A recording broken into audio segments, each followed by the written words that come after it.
Buenos días, señoras y señores. El día de hoy, la Leal Sociedad de Ingenieros del Conferencia Magistral Perspectivas Históricas, Axiológica y Geopolítica de Metalurgia en el Perú. Esta conferencia estará a cargo del ingeniero Juan Leguía Letelier. Dejamos con ustedes en uso de la palabra al ingeniero Gustavo Saavedra García, presidente de nuestra leal y centenaria Sociedad de Ingenieros del Perú. Adelante, ingeniero. Buenos días. Hoy día, como es costumbre, estamos iniciando nuestra conferencia magistral en la Leal y Centenaria Sociedad de Ingenieros del Perú. Esta conferencia magistral estará a cargo del ingeniero Juan Leguía Letelier, quien es magíster en metalurgia, gerente general de Muyayachay, y a la vez es investigador en tecnología y a la vez tiene estudio de doctorado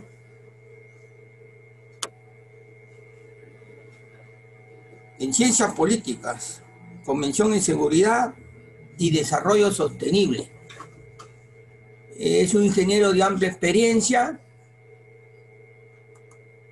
que hemos tenido a bien invitarlo hoy día a que esté presente en nuestra reunión. Antes de iniciar, quisiera dejar en el uso de la palabra al ingeniero Juan Leguía Letelier. Adelante, ingeniero. Muy buenos días, señores, señoras y señores. En primer lugar, quiero agradecer a la Sociedad de Ingenieros del Perú por brindarme este espacio para difundir estas ideas.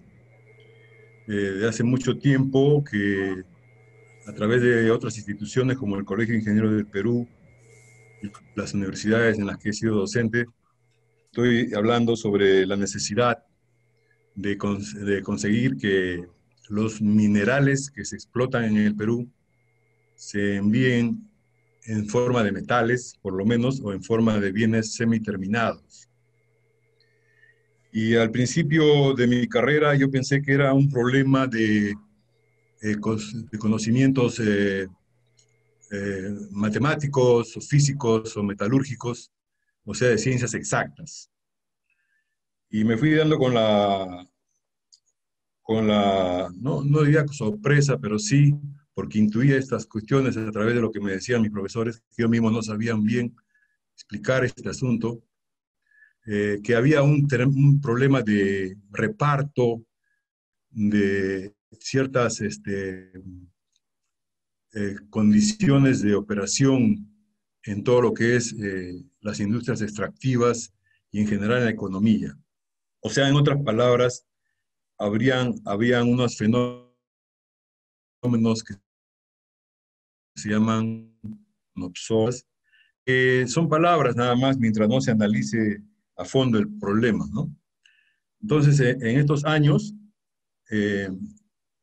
estamos frente a una situación en la cual se busca el crecimiento de la economía como un valor en sí, como una especie de meta gigantesca que tenemos que estar añadiendo todos los años, y no se especifica claramente dónde está el potencial para añadir este valor. A través de esta visión que voy a exponer, que se llama enfoque histórico, axiológico y político de la metalurgia en el Perú, voy a tratar de plantear algunas herramientas para el análisis de este problema. Podría pasar a la siguiente. Vamos a poner en la pantalla una ayuda a memoria para poder ir hablando con ciertas vistas y otras ayudas a memoria van a ser simplemente hecho para acordarnos de los temas a tocar. Acá vemos unas monedas de plata que se imprimieron las de la parte superior en la época del virreinato y en la parte inferior en la época del siglo pasado, durante el gobierno del presidente Leguía. Como vemos acá, y prueba fehaciente de que en el Perú, desde tiempos inmemoriales, se ha dado la emisión de metal como bien terminado, y esto ha sido el máximo valor agregado que siempre se ha logrado en nuestros metales en aquellas épocas históricas. Entonces, para resumir el tema de esta charla, un resumen inmediato, digamos, se trata de demostrar que en el uso de nuestros recursos naturales hemos involucionado, a pesar de que estamos en el siglo XXI y que ahora exportamos la mitad prácticamente del cobre mundial, ¿no? Junto con Chile, y somos el primer productor de plata, el sexto productor de oro en el mundo, y así sucesivamente tenemos prácticamente todos los metales que se tienen en la naturaleza por la forma que tiene la orografía, el recurso tectónico de nuestro suelo. Es una cordillera reciente, de reciente formación. Entonces, acá tenemos el enfoque histórico, comenzando con lo que fue el incanato y el imperio español del que fuimos parte, ¿no? Acá podemos ver la extensión de este imperio español que se abarcó toda Europa prácticamente, con la dinastía Habsburgo, ¿no? Ahora tenemos la dinastía Borbón, que fue introducida ya en el siglo XIX por los fenómenos napoleónicos, que es otra cosa. Sin embargo, esto comenzó con otro tipo de visión y llegó a abarcar la ocupación territorial de todos estos terrenos que estamos viendo en pantalla, de color naranja. Sin embargo, su influencia se extendió a través de todo el Océano Pacífico hasta llegar a la China, que ocupó, por ese entonces España estaba en alianza con Portugal, eran una misma nación prácticamente, y abarcaban África, estaban entrando hacia la China, todo el sudeste asiático y la India. Y entonces vemos que fue un imperio mundial. ¿Qué pasa cuando este era un imperio mundial? La moneda que se emitía en Lima se usaba en todo el mundo.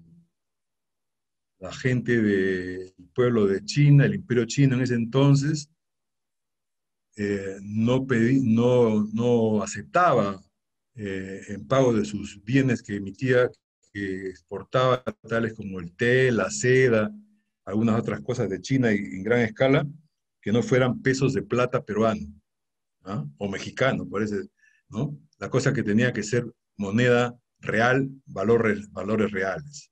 No aceptaba otro tipo de moneda. Entonces vemos la importancia que ha tenido el Imperio Español en la emisión de moneda y es algo que hemos perdido. Aquí tenemos, en la época del incanato, ya también se hacía metalurgia con máximo valor agregado. Quiere decir, el valor agregado consiste en llegar con la materia prima hasta el usuario final. Una vez que el producto llega al usuario final, se destruye, se intercambia con otros bienes, ¿no? O se recicla. Eso quiere decir dar el máximo valor agregado en un bien material. Igual en el servicio. Si el servicio se brinda hasta el usuario final y uno ve la cara del cliente y el servicio que se presta y es analizado en su mejor forma, también se lleva al máximo valor agregado en la parte de servicios. Acá tenemos en la parte superior izquierda los hornos que se empleaban en el incanato, que se llamaban guairas, que servían para fundir los minerales que hay en el Ande, especialmente en la zona de Cerro Pasco, que eran argentíferos, o sea, tenían plata, y se hacían unas mezclas de mena de plomo, que es muy abundante en esa zona, con menas de plata, que son fáciles de distinguir por el brillo. Se ponía carbón de leña o carbón antracita, y en vista que estaban bien aireados, se soplaba un aire fuerte en esa zona, se ponían en las zonas altas para que corra el aire, se producía una combustión inducida por la quema del azufre, y del carbón. Entonces se obtenían una serie de productos que a golpes se forjaban en láminas y se hacían los ornamentos de plata y de bronce, ¿no? Y de bronce, o sea, los ornamentos de oro tenían otro origen, tenían origen aluvial, ¿no? Y eran otra metalurgia, sin embargo, la más importante para fines de desarrollar el concepto de que teníamos un procesamiento de metales, esos dos hornos que se llamaban guairas en aquel entonces. La siguiente, por favor.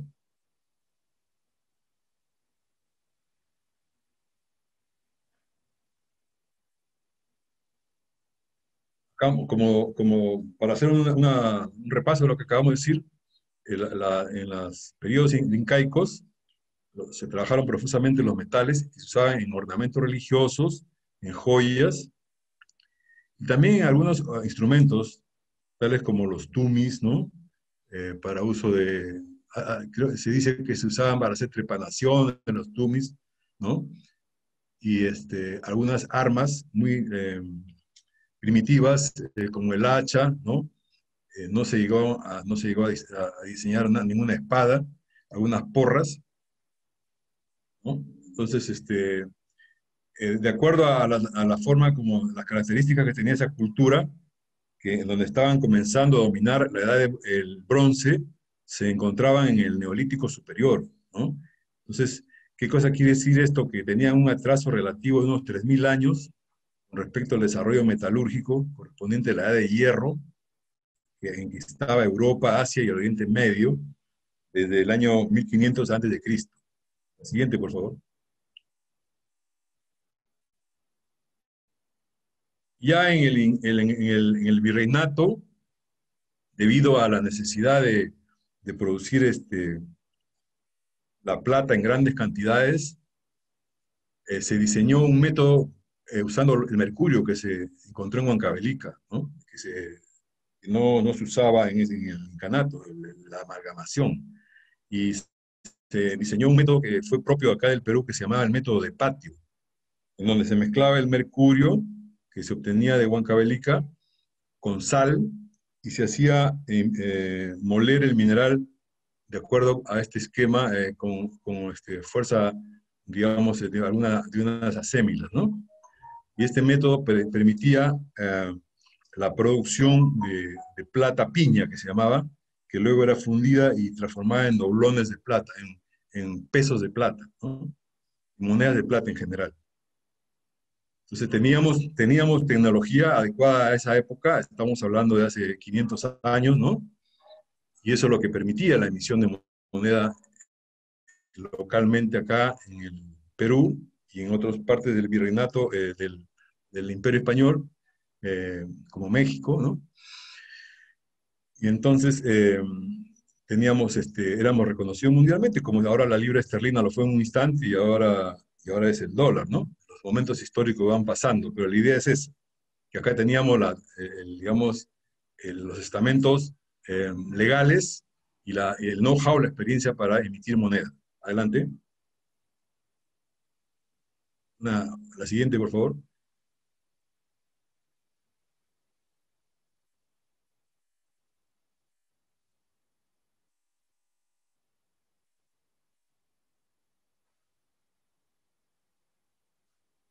Bueno, digamos que para abundar en el tema del Imperio Español, ¿no? Porque es importante, estuvimos en el Imperio Español 300 años, ¿no? La plata y el oro que salió de acá, de Perú, básicamente, a través de Panamá, a través de Magallanes, del estrecho Magallanes, vale decir, por eso que en el Caribe y en la parte del sur Atlántico se establecieron los piratas, pues, y los bucaneros, ¿no? Que eran mandados por los reinos que estaban en discrepancia con el Imperio Español, para pues, hacerse de esas riquezas también en forma de actos agresivos, ¿no? De actos bélicos. Teníamos, vuelvo a decir, el envío de estos galeones llenos de plata y de oro que sirvieron para monetizar Europa. ¿Y eso qué significó en términos prácticos? Significó que la plata y el oro de México y del Perú crearon el Renacimiento, ¿no? El Renacimiento que tanto se habla y que llenó de monumentos la Europa, ¿no? Y de artistas. Y posteriormente generó la Revolución Industrial en sus orígenes. Bueno, entonces, la siguiente, por favor.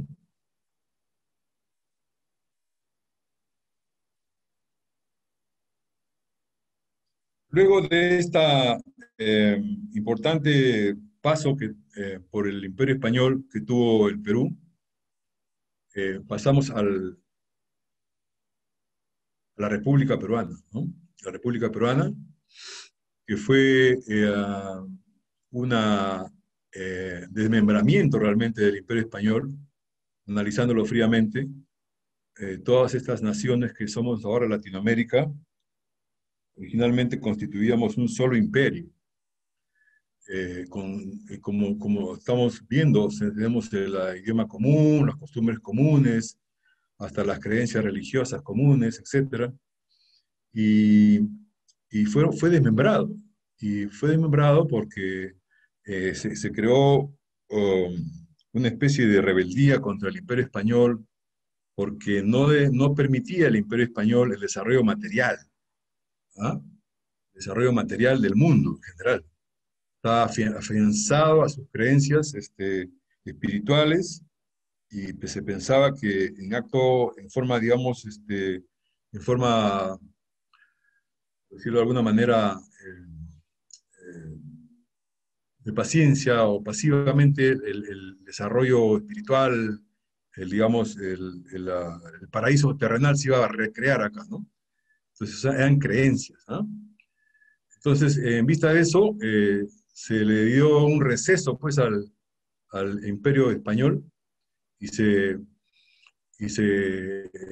pasó a la República Peruana, a la República Argentina, y así sucesivamente, a la República Chilena, a la República Ecuatoriana, y encima de eso, el mismo Perú, como era el país donde estaba asentado el mayor ejército realista, se le cercenó adicionalmente, convirtiéndolo en 3 países en vez de uno, ¿no? Hasta 4 países, diría yo, ¿no? Entonces, como dice acá, en sus inicios la República estuvo gobernada por militares. Los militares eran el poder fáctico en ese momento. Como vamos a ver, la coerción, la espada en la mano, o ahora en estos tiempos el cohete en la mano, qué sé yo, la ametralladora, etcétera, es la coerción. O hace lo que te digo, o te cae tu castigo de alguna parte, ¿no? Entonces, estos militares tenían el poder y sabían ejercerlo de esta manera, entonces eran los que gobernaban. ¿Y qué cosa era el moto, el lema de estos militares? Desaparecer el nexo entre España y América. Este proceso no fue fácil, porque lo que está metido en la cabeza, en la mente, demora en salir. Sin embargo, la orden era clara, había que desprenderse de España, como sea. Inclusive en una ocasión vino una expedición española en 1866 a querer generar alianzas, a querer generar algún entendimiento para retomar el asunto, y se le negó, ¿no? Sin embargo, el que se le negó menos fue el Perú, justamente. Los otros países sí, ni siquiera se aproximó a esa expedición, si ustedes recuerdan la historia.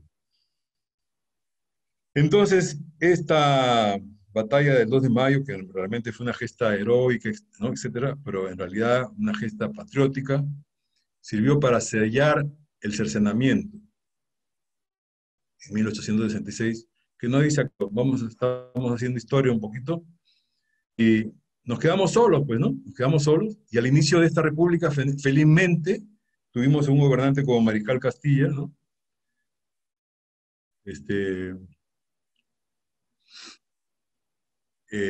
Desarrolló todavía la Armada, los remanentes de la Armada Española que habían quedado acá, los usó, y coincidió con una situación que vamos a ver luego.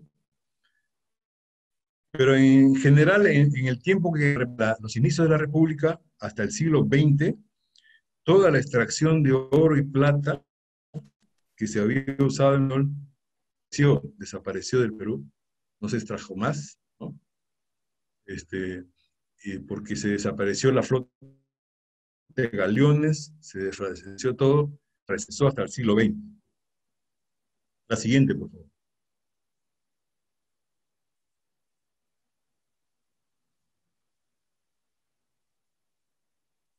Luego, pues, entonces tuvimos el inicio de la República con la Plaza de Armas, donde era un gran mercado, ahí está la catedral, ese era lo que era Lima en ese entonces. En esa época, con el gobierno de Castilla, debido a las hambrunas que había en el siglo XIX en Europa, se desarrolló la extracción de guano y de salitre para fines agrícolas. Y esta extracción de guano y salitre, ¿no? ¿Podemos ver la siguiente?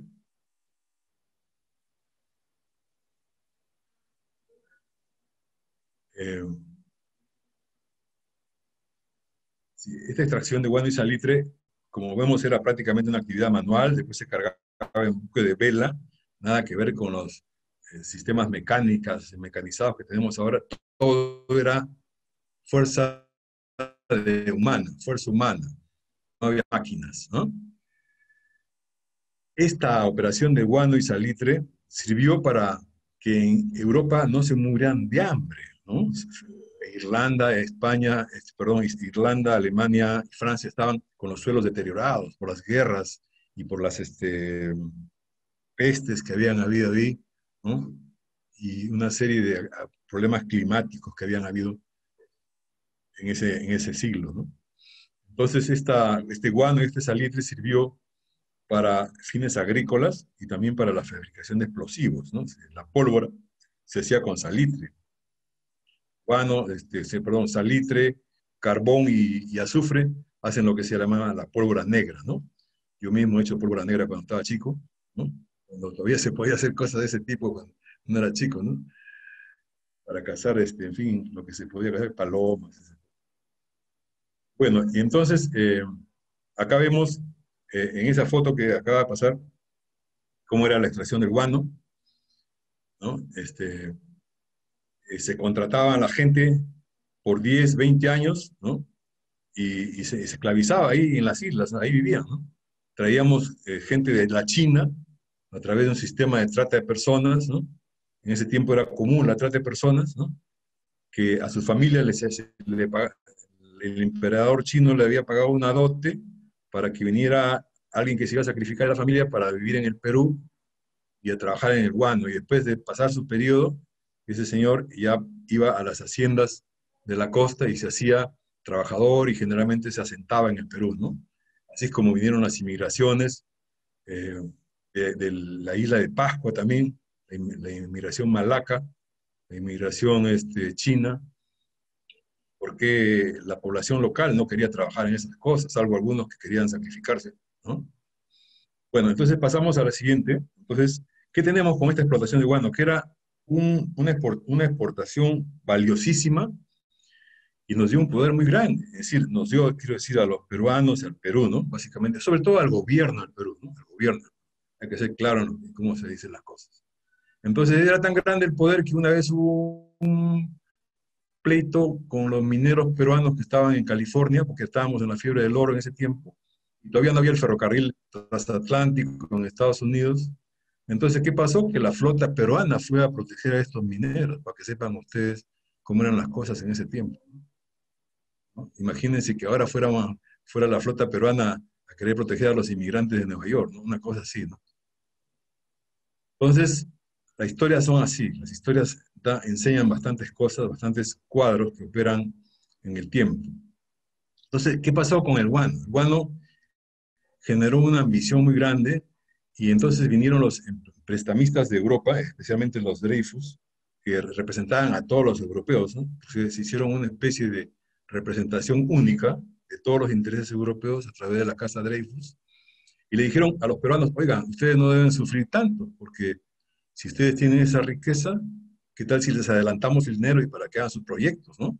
Y una vez hagan sus proyectos, construyan su infraestructura, generen su marina, hagan su, no sé, en ese tiempo no habían automóviles todavía, quizás universidades, no sé cuáles serían los proyectos de esa época. Sin embargo, lógicamente, como había también corrupción, como siempre ha habido, esos dineros se perdían, ¿no? Se perdían, iban a intereses particulares de algún tipo, por alguna razón legal de aquella época, y entonces se generaron deudas grandes. En algún momento, cuando se produjo la invención de la síntesis del nitrógeno de forma sintética, el guano ya perdió importancia y entonces el precio del guano fue bajando, ya no se pudieron pagar los créditos y se produjo la quiebra del Estado peruano. Y cuando uno quiebra es como cuando uno se cae al suelo. Vienen todos, si uno se cae al suelo en la paradita de la Victoria, ya sabemos lo que le pasa, ¿no? Entonces, eso fue una de las causas o razones primordiales por las cuales se produjo pues, la Guerra del Pacífico, ¿no? Está documentado. Entonces, pasemos a la siguiente. Pero aprendimos una cosa, que se puede exportar algo del Perú sin ningún procesamiento. Sin ningún procesamiento y produce dinero. Y esta memoria queda en el inconsciente colectivo, sobre todo de las clases pudientes que han tenido acceso a ese tipo de enriquecimiento, de exportar simplemente un poco de tierra, ¿no? Y hacerse de un grandes fortunas, ¿no? Ya en el siglo XX, durante la reconstrucción, el gobierno de Leguía, ¿no? que fue un presidente que gobernó 15 años en total, no fue 11, que fue iniciada por el gobierno de Cáceres. Esta reconstrucción en el Perú, hay que reconocerla, inició el gobierno de Cáceres después de la guerra con Chile. Y por ello Leguía lo condecoró, ¿no? A Cáceres. Hizo mariscal inclusive.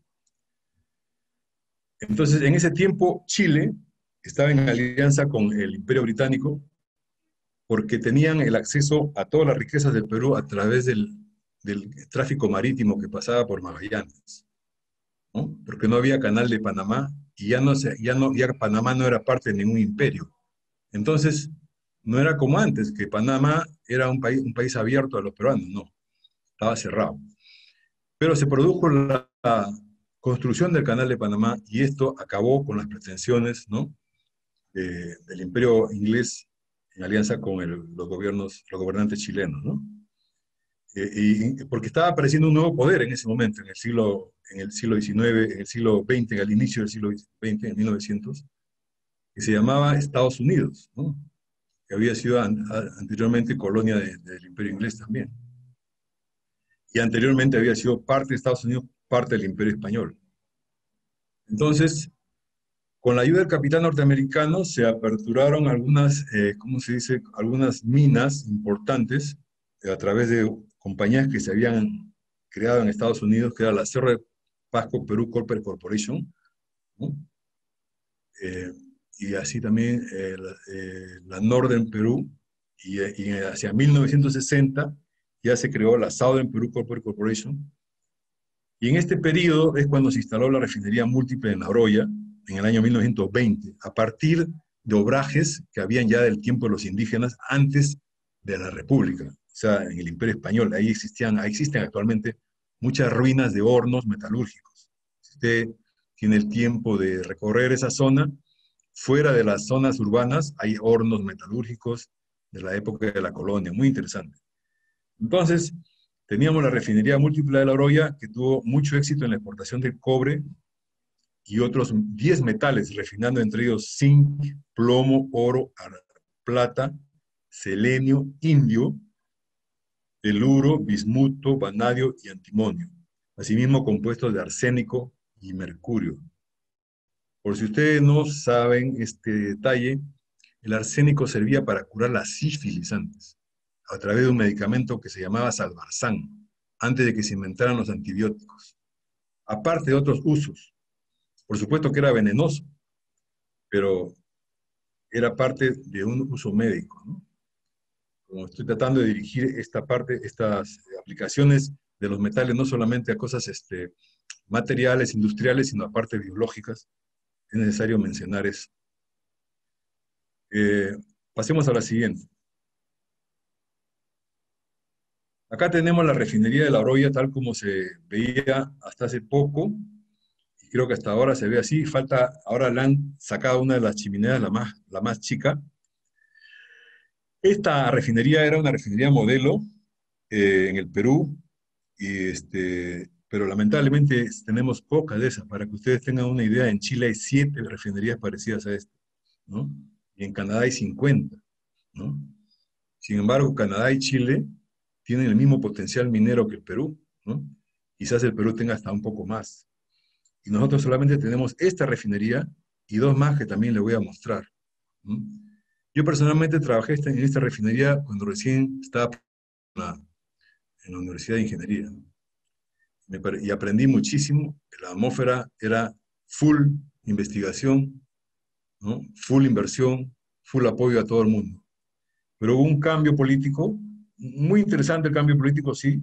Ya no pude participar en estas operaciones, pero me quedó el recuerdo, ¿no? El recuerdo de lo que era la refinería de La Oroya. Y la refinería prosperó mucho tiempo después, y como se formó parte de un gobierno, digamos, un gobierno central que todo lo abarcaba, ¿no? Un gobierno, digamos, de corte medio comunistoide, que era el gobierno de Velasco. Y bueno, en el tiempo que yo estaba trabajando en esa época, a mí no me importaba mucho la política. Yo trabajaba para el gobierno que fuera como buen peruano, ¿no? Y hacíamos récord de producción donde estuviera que sea. Lo hicimos en Chimbote, donde yo trabajaba. Pero a este tipo de gobierno siempre las soluciones le quedan, las ideas le quedan cortas, realmente, esa es la verdad. Y no prosperó porque no se supo llegar al valor agregado, ¿no? No se supo realmente para qué estaban trabajando los metales. Querían seguir vendiendo los minerales en los mercados como se los habían planteado los anteriores usuarios, sin darse cuenta que ese planteamiento es ad hoc, hecho para mantener buenas relaciones con el gobierno que administra el territorio, pero no es el negocio total. El negocio que se hacía acá en el Perú y que se hace actualmente es máximo el 10%, si no el 5% del negocio total. Pasemos a la siguiente, por favor.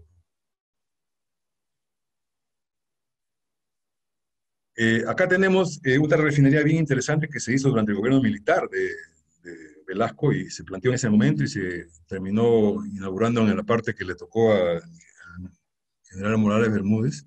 Se llama la refinería Quilla, que ahora es una refinería trasladada al capital privado y en poder de Votorantim Metals, que es una compañía brasileña. Igual que la siderúrgica de Chimbote, que está en manos de otra compañía brasileña que se llama Gerdau, que ya no es brasileña, sino ahora es chilena. Pero en fin, como están en el Perú y están operando con capitales radicados en el Perú, está muy bien, con tal de que hagan su trabajo, que es refinar los metales y producir materiales nuevos acá para la ingeniería peruana. Adelante con la otra, por favor. Acá tenemos la tercera refinería importante de Perú, que es la refinería de Ilo. Queda, lógicamente, en Ilo. Esta refinería es una de las más grandes de Sudamérica, ¿no? Trabaja todo lo que es la mina de Cuajone, Toquepala, y los minerales que pueden salir también parece que pueden refinar todo, tiene potencial para refinar todo lo que pueda salir de Quellaveco y de otras minas más que en esa zona, pero estas minas pues, que hay en la zona sur son todas de tajo abierto, como vamos a ver, esto tiene implicancias ambientales, ¿no? Bueno, después de que hubo el segundo gobierno del presidente Belaúnde, gran presidente, dicho sea de paso, y desfilado en Campo de Marte, delante de él, ¿no? En el primer gobierno, que sepan de qué estamos hablando. El desarrollo metalúrgico, sin embargo, después del segundo gobierno de Belaúnde fue amainando, porque se quiso globalizar, se vendió la idea de que hay lo que se llama la especialización de actividades. O sea, hay países que nacen para exportar materias primas y países que nacen para desarrollar industria. Lo cual es una falacia total, por supuesto, pero eso es lo que se trató de aplicar. Y entonces el Perú se conformó con ser productor de materia prima cuando había sido, en la época del Imperio Español, el que regía la impresión de moneda, el que regía el Imperio Español era el que dirigía el mundo, ¿no?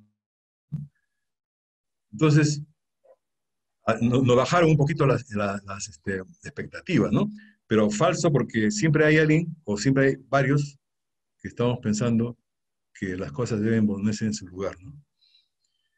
Entonces, luego del desacoplamiento del patrón oro, o sea, en este momento Estados Unidos, ya como potencia después de ganar las dos guerras mundiales, dijo, ¿para qué vamos a tener oro en respaldo o plata en respaldo? Olvidémonos de eso, nuestra economía es suficientemente grande porque cada persona que trabaja genera una riqueza. Eso justifica la emisión de moneda para cubrir esa actividad. Parecía bonito y está muy bien, siempre y cuando no se abuse de esa prerrogativa, ¿no? Entonces, eso se hizo, se abandonó el patrón oro en 1970 y entonces comenzó la emisión fiduciaria en Estados Unidos, o sea, del dólar, que se apalancó, o sea, a pesar de que habían abandonado el patrón oro, siempre necesitaban un factor de apalancamiento, o sea, una referencia, y se apalancó en el petróleo. Por esto el gran comercio del petróleo y el gran desarrollo de todo lo que es la actividad de transporte a base de petróleo, ¿no? Entonces, toda la pequeña y mediana minería que había sido importante fuente de trabajo y minerales para La Oroya y Cajamarquilla, ¿no? Estas se vieron afectadas, ¿no? El dólar, perdón, el oro, que antes era $35 la onza, ¿no? Se quedó congelado en ese precio, a pesar de que la emisión de dólares era fantástica. Y la plata ni se diga. Antes la plata tenía un factor de valor de 1 a 10 y bajó de 1 a 100. O sea, actualmente la plata está subvaluada, ¿no? A pesar de que es tan valiosa como el oro en cierta forma, y en ciertos aspectos está más escasa que el oro actualmente, porque también sirve como material industrial, fuertemente, para la industria electrónica. Entonces, lo que pasó es que, consecuente con la idea original de que hay una distribución de los trabajos y que una especialización de las naciones y qué sé yo, hablando sin ser despectivo, pero esta idea no es de mi agrado, ¿no? Se cerró la refinería de La Oroya, ¿no? Forzada por las aplicaciones de normas ambientales muy exigentes. O sea, siempre hay alguna actividad legal que sirve para llegar a una actividad geopolítica, a una operación geopolítica, ¿no? O sea, la norma legal se da antes, pero el pensamiento geopolítico siempre es antes de la norma. Es un paso previo. Y se cerró la refinería de La Oroya diciendo que debemos tener 50 ppm de emisión de ácido sulfúrico, de CO2, al ambiente, cuando ni en Canadá se tienen esos parámetros, ¿no? Canadá se tiene 8, ¿no? ppm, ¿no? Entonces, esto fue una maniobra, pues, evidentemente, que nos perjudicó, pues nos anuló una refinería, ¿no? Entonces, pasamos a la siguiente. Nos han convertido en una actividad minera. La actividad minera peruana se ha convertido en una actividad para explotar minerales marginales. O sea, minerales que para ser explotados necesitan grandes capitales, grandes inversiones en camiones, en diseño de voladuras, en pajas transportadoras, en plantas metalúrgicas que levantan la ley del mineral de 0.2 hasta el 25%. Imagínense ese ratio de concentración, es casi de 100 a 1, ¿no? ¿Verdad? Entonces, ¿qué cosa sucede con todo ese material que está molido, ¿no? Se tiene que volcar en una serie de cuencas, ¿no? Para sellar ese mineral, ¿no? Ese material molido. Entonces hace un cambio en la orografía, cambio también en el campo magnético, como estamos postulando, y no genera una gran cantidad de fuentes de trabajo por millón de dólares invertidos, ¿no? O sea, porque es una concentración de capital. Ahora, ¿qué pasa con este tipo de actividad minera? Como vamos a ver más adelante, es una actividad que se llama de retorno inmediato, ¿no? Para los inversionistas. Aparentemente demora 20 años en pagarse el proyecto, pero no es así. Entonces, acá vemos pues que efectivamente la minería y la metalurgia peruana consiste de macroproyectos de tajo abierto de redes marginales. La mediana minería, pequeña minería y artesanal explotan minería subterránea y aluvial, la artesanal, para el oro básicamente, de mediana y alta ley. O sea, mediana y pequeña minería y aluvial, subterránea, es subterránea y además trabajan con minerales de alta ley. En cambio, a cambio de eso, son generadoras de conocimientos geológicos para proyectos de gran minería a tajo abierto eventualmente. Ahora, la gran mayoría de los yacimientos explotados en el siglo XX y XXI están descritos en la obra de Antonio Raimondi, ¿no? Este es un naturalista italiano que nos hizo mucho bien al venir al Perú y recorrerlo en el siglo XIX. La excepción a este libro de Antonio Raimondi, o varios libros que ha escrito sobre minerales en el Perú, hasta litio ha escrito, ¿no? Es el mineral de hierro de Nazca, ¿no? Descubierto por el desvío de la brújula en los vuelos aéreos al inicio de la aviación. Acá tenemos al siguiente cuadro.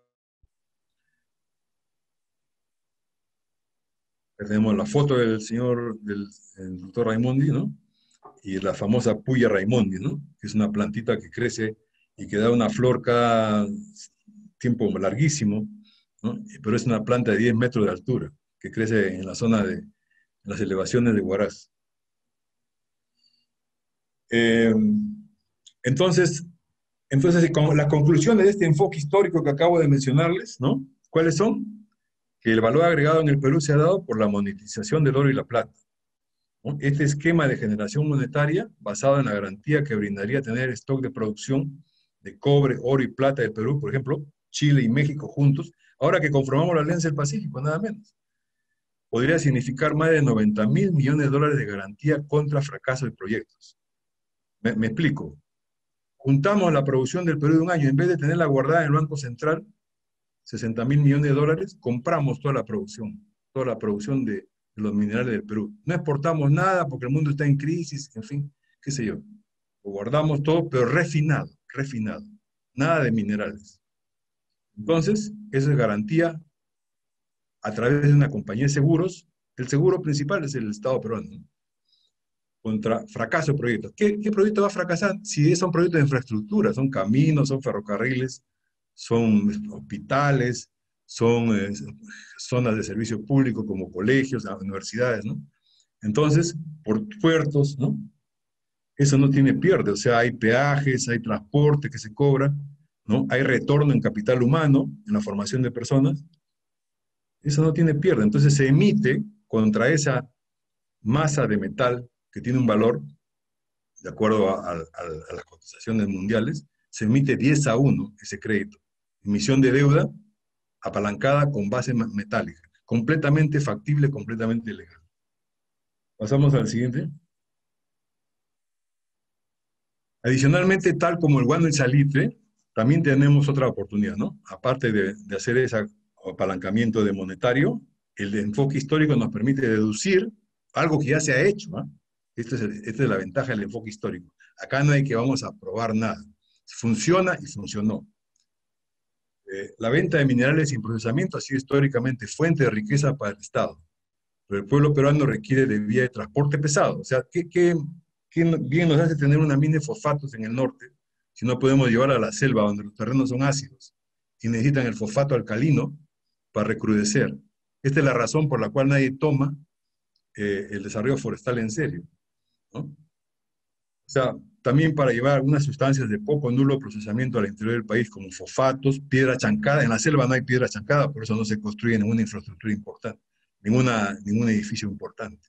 Antracita, que tenemos 1.600 millones de toneladas de antracita, ¿no? Que sirven para el calentamiento doméstico, ¿no? A cambio se podría desarrollar bosque amazónico en forma sostenible y no quemar madera. Más bien la madera usarla para construir inmuebles, como se hace en Estados Unidos, que el 80 o 90% de las viviendas son de madera. Solamente los edificios urbanos muy importantes se hacen de concreto y de hierro. Entonces, finalmente, los metales industriales necesitan producirse por refinación localmente. Ojo con eso, ¿no? No podemos estarlos trayendo de fuera. Imagínense, yo pongo una planta de metalmecánica y tengo que estar comprando mi plancha de hierro traída de la China, traída de Turquía. Claro, ustedes dirán, ahí es más barato. Claro, ¿cómo no va a ser más barato si aquí las industrias siderúrgicas, para salir de la nada, se necesita un apoyo inicial? ¿Cuál es ese apoyo inicial? Una comprensión destrabar ciertas normas que hay de que para tener el metal acá hay que pagar el precio del flete, como si estuviéramos, ¿cómo se llama? A pesar de que el metal se ha generado acá, tenemos que estar pagando el precio del flete, como si estuviera generándose en otro lugar. Eso sucede con el oro, la plata, ¿no? Tal es así que los joyeros tienen que pagar el oro y la plata como si estuvieran comprando metales en el exterior, ¿no? En el caso del hierro es una situación un poco especial que depende, a mí, mi concepto de generar las posibilidades de poner siderúrgicas de tamaño pequeño, como ya las hay la siderúrgica en ciernes, digamos, todavía no es siderúrgica, es simplemente una fundición de acero Arequipa, y la otra fundición, y la otra que es fundición también, que se ha convertido en fundición, que es Sider Perú, que es de Gerdau, que tiene un alto horno instalado, pero nunca han hecho la prueba de hacer el trabajo de reducir carbón local. Bueno, entonces, finalmente, como digo, hay industrias diversas que se pueden hacer con estas metales industriales, ¿no? Que sirven para el bienestar general, todas las líneas de montaje de baja serie. Ustedes dirán, ¿qué se ocurre hacer industria acá si compramos de Corea que hacen miles de unidades a la vez, con robots, ¿no? ¿Y por qué no compramos de una vez de frente, cambiamos nuestras papas por camiones, ¿no? Eso es lo que se hace, ¿no? En cierta manera. Nuestros minerales por camiones, ¿por qué no vamos a preocupar de construir nada acá? Pues eso es falso, nuevamente, porque ciertas, ¿cómo se llama? Maquinarias no se hacen más que de baja serie. O sea, de nada sirve hacer 1.000.000 de esas unidades a la vez, porque nadie compra 1.000.000 de camiones de 100 toneladas que sirven para la minería. Se hacen de uno en uno, como si fuera un terno para un señor gordo, ¿no? Eso se llama líneas de montaje de baja serie. Se pueden construir todas las partes, se pueden construir, se pueden diseñar modelos ad hoc. Camiones, computadoras. ¿Qué computadora dirá usted? ¿La computadora que estoy usando? ¿El laptop? No, señor. La computadora para hacer servidores, por ejemplo, para minar bitcoins, ¿no? Se necesitan servidores gigantescos, ¿no? Pues vamos a hacer ese tipo de computadoras, algo importante. Equipo pesado, instrumentación diversa. Esto no depende del mercado mundial para su instalación, sino de la necesidad local que se pueda proyectar al exterior, sin embargo. O sea, no dependen de la necesidad exterior, sino dependen de la necesidad local, pero después se pueden proyectar. Como ocurre, tengo varios amigos que fabrican maquinaria minera, que ahora se exporta a todo el mundo, porque comenzaron vendiéndosela a los peruanos. Y así hay maquinaria agrícola, robots agrícolas, una serie de instrumentaciones, ¿no? Adelante, por favor. Ahora vamos a pasar al enfoque axiológico. ¿Para qué vamos a hablar de valores? A ver, el enfoque axiológico trata de valores. ¿Por qué deberíamos hablar de valores en este tema metalúrgico? Y bueno, en cualquier tema se puede hablar de valores, señores. Sin embargo, hay que hacerlo en el tema metalúrgico, es el momento, porque ya hemos hablado de la historia para saber qué se ha hecho hasta ahora. Pero hay que hablar de los valores para saber qué cosa es lo que debemos hacer en el largo plazo, en el corto plazo, en el mediano plazo. ¿A dónde vamos? ¿Qué queremos ser? ¿Qué queremos ser? ¿Qué queremos tener? ¿No? Entonces vamos a hacer una pequeña digresión, vamos a ver qué valores se rigen a la humanidad. Vamos a pasar a la siguiente lámina. Miren ustedes, este es un cuadro simbólico de los valores que han estado rigiendo a la humanidad hasta hace poco, ¿no? Está cambiando las cosas. Ahí tenemos el placer, el hedonismo, el dinero, todo el mundo sabe el dinero, desde hace 4.000 años estamos con el dinero, y la espada, símbolo de coerción, la espada parada, no es una espada que está hacia abajo, que es la forma como se presentan las espadas cuando se las quieren vender a uno, ¿no? Pues si a uno le presentan una espada parada, uno sabe que hay un problema ahí, que o no hay pase para seguir más adelante, o algo te va a pasar si no has hecho tu tarea de acuerdo a lo que se ha ordenado, pues, ¿no? Públicamente, ¿no? Entonces se llama coerción, dinero y placer. Digamos, ustedes, algunos protestarán, oye, pero yo no vivo de acuerdo a esos valores. Piense bien, ¿acaso usted no trabaja todo el día para conseguir dinero? ¿Acaso usted no puede entrar a una propiedad porque si no le pegan un tiro o le dicen, le mandan a los perros, ¿no? ¿Y acaso usted no termina relajándose, buscando un poco de placer, aunque sea, bueno, aunque sea dañino para la salud? Entonces tenemos este problema, tenemos estos valores, ¿no? Entonces, pasamos a la siguiente lámina. Acá tenemos los valores antiguos y operando hasta hace poco. El nombre del valor, placer, dinero, coerción. ¿Cuál es la expresión límite de estos valores antiguos y operando hasta hace poco? El sexo, digamos, es un placer que yo considero máximo, ¿no? El dinero, capital, sirve para formar capital, acumulación de dinero, ¿no? Coerción, muerte. O sea, la máxima coerción es la muerte, la guerra, la guerra. El que no entró por el aro va para abajo, ¿no? Esa es la coerción. Entonces esto lo demuestran desde los sacrificios humanos, las guerras, el comercio forzado de bienes y personas y otros. Bueno, a la luz de los flujos de capital. Entonces vamos a hablar un poco ahora de la minería otra vez, a la luz de estos valores que han estado operando hasta hace poco, ¿no? Para saber por qué se mueven las cosas de esa manera. Entonces, a la luz de los flujos de capital, si usted analiza los flujos de capital en los bancos, en la SUNAT, en los periódicos inclusive, ¿no? Toda la producción minera se aplica a la emisión de dinero fiduciario. ¿Cosa? O sea, que servía para hacer máquinas. Que se apalanca desde el instante en que se coloca el yacimiento como garantía de la inversión.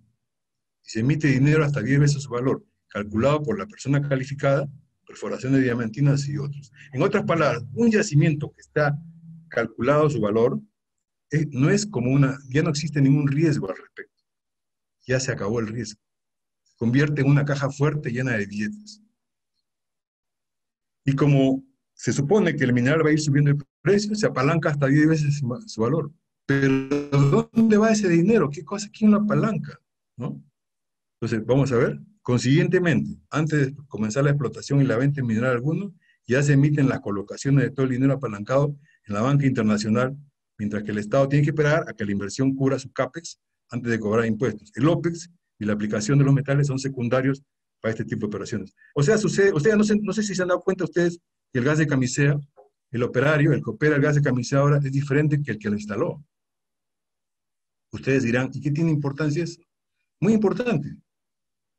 El gas de camisea, cuando se instaló, el inversionista cobró su valor 10 veces más de lo que invirtió en alguna banca internacional que él tiene acceso.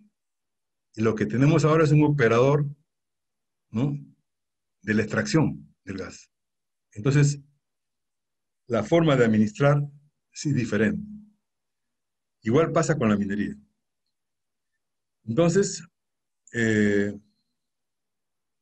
ahora vamos a pasar a los valores más sublimes y desarrollados a través de la historia. O sea, esto es lo que ha estado operando para que ustedes hayan tenido una idea. Ahora vamos a ver a dónde quisiéramos llegar.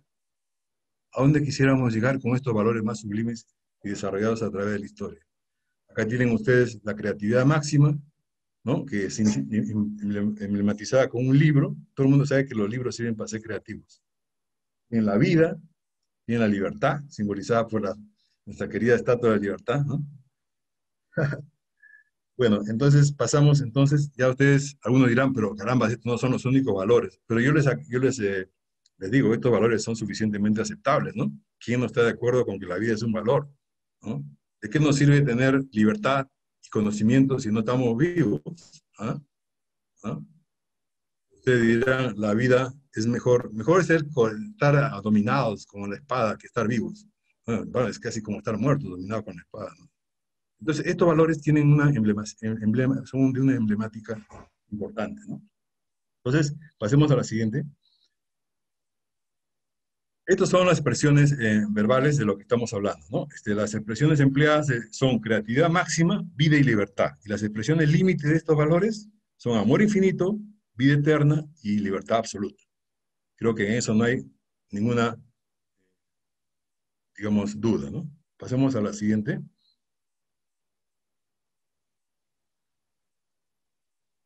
¿Estamos bien de tiempo por ahí? Creo que sí. Bueno, acá tenemos... No hay problema, siga usted nomás, que su exposición está muy interesante. La estamos grabando. Muchas gracias, me alegro que me digas eso. Siga nomás. Miren, acá tenemos una fiesta, a ver si me acuerdo, de la Virgen de la Candelaria, sí, de Puno, exactamente. El dinero otorga libertad. Algunos me dirán, oye señor, pero ¿por qué pide tanta libertad si ya con dinero tiene usted su libertad suficiente? Hágase su fiestecita y se acabó, ¿no? ¿Está bien? Bueno, ahí está la fiestecita, ¿no? y hacemos otras fiestas más, ¿no? Tenemos todo un esquema, tenemos el patrón, el dueño de la fiesta, el hombre grande, el gran hombre. Está muy bien. Yo no digo que el dinero esté mal. Lo que estoy diciendo es que no debe ser mejor que tener dinero que estar vivo, por ejemplo, ¿no? Hay ciertas jerarquías de cosas, ¿no? Entonces, vamos a ver, esta libertad de este señor que hizo esta fiesta, el dinero otorga libertad. Dice, si bien se aprecia que el dinero otorga cierta libertad, este proviene en muchos casos del despojo, en muchos casos, no en todos, que se hace a otros seres de su libertad y su vida. Y no es tan útil desde que comienza a acumularse para generar despojos masivos. O sea, ¿para qué acumularía una persona un gran capital? Siempre, si el dinero ha sido consecuencia de un despojo, lo único que se le va a ocurrir a esa persona es seguir haciendo despojo, pero a mayor escala, ¿no? Ahora, si una persona acumuló su dinero con una actividad noble, es buena hora que siga haciendo lo mismo en mayor escala, ¿no? Entonces tenemos una mezcolanza de procedencia de dinero, ¿no? Entonces, despojo de propiedades inmobiliarias, acciones de empresas, tierras, hasta ideas, propiedad intelectual. Uno quiere patentar su idea para que sirva para todo el mundo, entonces tiene que patentarla como idea de patente de utilidad universal. Porque si la patenta como idea para venderla, bueno, se la compran por lo que puede hacer una gran cantidad de dinero para esta persona, pero después le dicen, olvídate de tu invento porque lo que vamos a hacer con tu invento es enterrarlo porque no nos sirve mientras nuestra actividad todavía tenga demanda, ¿no? O sea, a pesar de que tu actividad, tu invento podría servir para avanzar en la civilización, no sé, 10 años o 100 años, no nos interesa porque así como estamos muy bien, ¿ya? Y eso ha pasado en varias ocasiones. Entonces tenemos un problema con el dinero. Acá tenemos, ¿cómo podemos prescindir del dinero? No queremos prescindir del dinero en forma total, pero digamos, ¿cómo podemos generar un espacio adicional para aquellas personas que no comprenden bien cómo generar dinero? Acá tenemos una cosa que se llama trueque. Trueque, ustedes verán qué trueque es este, si ahí hay unos billetes. Son billetes solamente para el mercado. O sea, en el mercado se produce la introducción de unos bienes que uno produce, digamos, se va uno con su camión de lleno de papas, se le valoriza y se le entregan esos vales, ¿no? Con esos vales hay una moneda que está generándose que tiene un valor diferente todos los días. Todos los bienes que están en ese mercado, que pueden ser desde víveres hasta ropa, hasta camiones, hasta motocicletas, todo lo que esté en el mercado se está trocando con esos billetes locales, billetes generados localmente, ya sea por barrio, por mercado, por provincia. Antes, el oro y la plata solamente servían para la gente que administraba el poder. El pueblo no tenía acceso al oro y la plata, tenía acceso a este tipo de cosas. No quiero decir que haya que regresar a estas cosas, sino que se necesita este espacio siempre. Una parte de la economía no está capacitada para entrar en competencias de despojos, sino otra tiene que entrar a una forma de hacer las cosas de donación mutua, ¿no? Donde no haya duda de por medio, donde no haya mala fe de por medio. Entonces vamos a hacer la siguiente, por favor. Entonces, como decía, una de las formas más interesantes de intercambio de bienes es el trueque, que hoy en día puede ser asistido electrónicamente. O sea, ya no es como antes que hay que hacer una pizarrita y hacer las sumas y restas, no. Entra y la computadora determina si por una papa se necesitan 10 camotes, o por una camionada de papas se puede comprar una moto, o por una camionada de frijoles se puede comprar un camión, ¿no? ¿Así? Entonces, todo lo que está en el mercado tiene un valor para lo que entra, para lo que está ahí, ¿no? Y si el mercado ese no se suscribe a un mercado de sino se suscribe a todo un barrio o a toda una ciudad, entonces estamos en algo, ¿no? Podemos trocar un avión por la producción, la cosecha de papa de toda una hacienda, ¿no? Una cosa así, ¿no? Y bueno, ustedes dirán, ¿qué cosa, qué locura es esta? Porque el dinero lo hace todo, se lo hace mejor. No lo hace mejor, señores, porque por la emisión de dinero se cobra, por la venta se cobra una comisión, se cobra un seguro. Entonces, los intereses, no sé si ya se olvidaron los intereses, ¿no? Acá no hay intereses, no hay comisión, no hay gastos de transacción. Entonces, la existencia del trueque como mecanismo de intercambio de bajo costo de intermediación no prescinde del dinero circulante por completo, ya que los agentes de intercambio que acumulen bienes, pueden pasar estos al mercado fiduciario pagando el respectivo IGB. O sea, hay un puente entre la economía de dinero fiduciario y las economías de trueque. Esto es lo que se necesita hacer. Ahora, ¿qué otra economía existe aparte del dinero? Existe la economía colaborativa, ustedes saben, Uber, Airbnb, ¿no? Todos aportan lo que producen y reciben lo que se necesita, asistidos electrónicamente, no solamente para su existencia personal, o sea, no solamente para vivir. Yo hago mi lista de lo que necesito, yo hago mi lista de lo que puedo ofrecer, mis servicios, es decir, de clases, enseño inglés, qué sé yo, ¿no? Además puedo construir un avión, o qué sé yo, lo que puedo hacer, no sé, o soy sastre, ¿no? Entonces, no solamente para existir personalmente, sino para sus proyectos personales, como vivienda, construcción de equipos industriales y otros proyectos, quizás nominando sus intercambios con dinero. O sea, mira, yo necesito lo que sea, pero más o menos que son 1.000.000 de soles, ¿no? Entonces, ya, esa es una nominación de un intercambio con dinero. O si no, me vas a dar, en vez de esto, me vas a dar un par de camiones de papa, ¿no? Yo ya sé qué voy a hacer con la papa, ya tengo ya dónde colocar la papa, ¿no? Pero este tipo de intercambio por trueque prescindiría del sistema bancario como existe actualmente y se pasa 100% a lo que se denomina economía real. O sea, nos olvidaríamos de que si hay inflación, deflación, coimas, corrupción, en fin, gobierno central, ¿no? El gobierno central sí serviría, pero no serviría para lo que hace ahora, ¿no? Que es generar, digamos, problemas porque ellos mismos tienen que hacer todo, ¿no? No está bien eso, ¿no? Para eso no se diseñaron los gobiernos. O sea, para eso no se diseñan los gobiernos. En la Constitución no está contemplada esa forma de gobernar. Eso viene desde antes, cuando el gobierno tenía que ser el padre tutelar de todos. Ahora no, el gobierno sirve para representar los intereses de todo el pueblo y esos intereses tienen que estar plenamente identificados. Bueno, entonces vamos a decir ahora, vamos a volver a nuestro negocito que tenemos muy importante, que se llama la metalurgia. ¿Dónde está el efecto de la metalurgia y la minería en este nuevo conjunto de valores?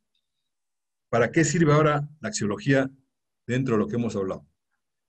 Primero, para detección de externalidades, ¿no? Externalidades son aquellas partes de los negocios y de las actividades que no se cobran porque se hunden en como castigo para la zona donde se produce. Imagínense ustedes, es una externalidad. ¿Hay un ejemplo de externalidad? Un daño ambiental, por ejemplo. Otro ejemplo de externalidad, una expulsión de los habitantes, porque ya no pueden vivir en esa zona, ¿no? Que, a veces por daño ambiental, a veces por contaminación por ruido, ¿no? Entonces, debidas al minado, como efectos en el campo magnético, también hay efectos en el campo magnético. La Tierra es un imán, o sea, todo el mundo sabe eso, ¿no? En el núcleo está en el centro y alrededor de la Tierra hay un campo magnético. Pero lo que no se sabe muy bien es que también es un campo eléctrico. O sea, para que exista un imán tiene que haber un campo eléctrico. ¿Y dónde está la bobina del campo eléctrico? ¿Dónde imaginan que está ustedes? Es un toroide que está constituido por la corteza terrestre. Entonces, la corteza terrestre tiene que tener cierta capacidad de conducción eléctrica.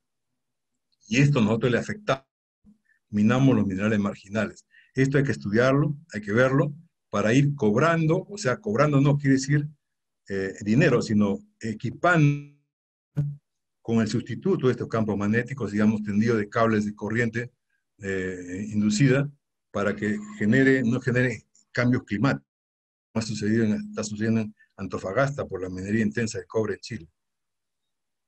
Tenemos efectos hidrológicos, o sea, ya saben, las cuencas, hay que usar muchos criterios técnicos para sellar las cuencas en la parte de la napa freática para que no pase ninguna de las sustancias que usamos para disolver los metales, ¿no? A la siguiente parte donde está haciéndose agricultura o simplemente consumo de agua potable, ¿no? No haya que destruir o haya que diseñar o haya que desmontar la minería, no. Hay que incluir la externalidad, hay que internalizar la externalidad, valga la redundancia, ¿no? Efectos por emisión de polvo, otra. Entonces, dos, uso de tecnologías amigables al ambiente como hidrometalurgia, o sea, nada de fuego, extractiva, hidrometalurgia extractiva, perdón, uso total de materiales. Nada que esto no sirve y me lo voy a guardar como una cancha de relaves. No, señor. Hay que buscar qué uso le va a dar usted a la pirita y me va a dejar de relave, no me deja de relave nada, ¿no? Toda la tierra que está libre de contaminantes puede volver a la chacra como tierra de chacra. Aquí vamos a tener concentrados, sulfuros, materiales inertes. Esa debe ser la política, ¿no? Los concentrados van a producir metales, los sulfuros van a producir diodos, van a producir captadores de ondas electromagnéticas, todo material iónico tiene ese potencial, hay que desarrollarlo nada más. Después, como tercer punto, las mini plantas de fabricación fotovoltaicas de energía, ¿no? Fabricación de series bajas, menores de 10.000 unidades, módulos pequeños de producción en instalaciones pirometalúrgicas o tratamiento de gases. Siempre va a ser necesario la pirometalurgia, ¿no? Aunque no es deseable. Vamos a tratar de que sea hasta el hierro transformarlo en una industria electroquímica. Vamos a ver.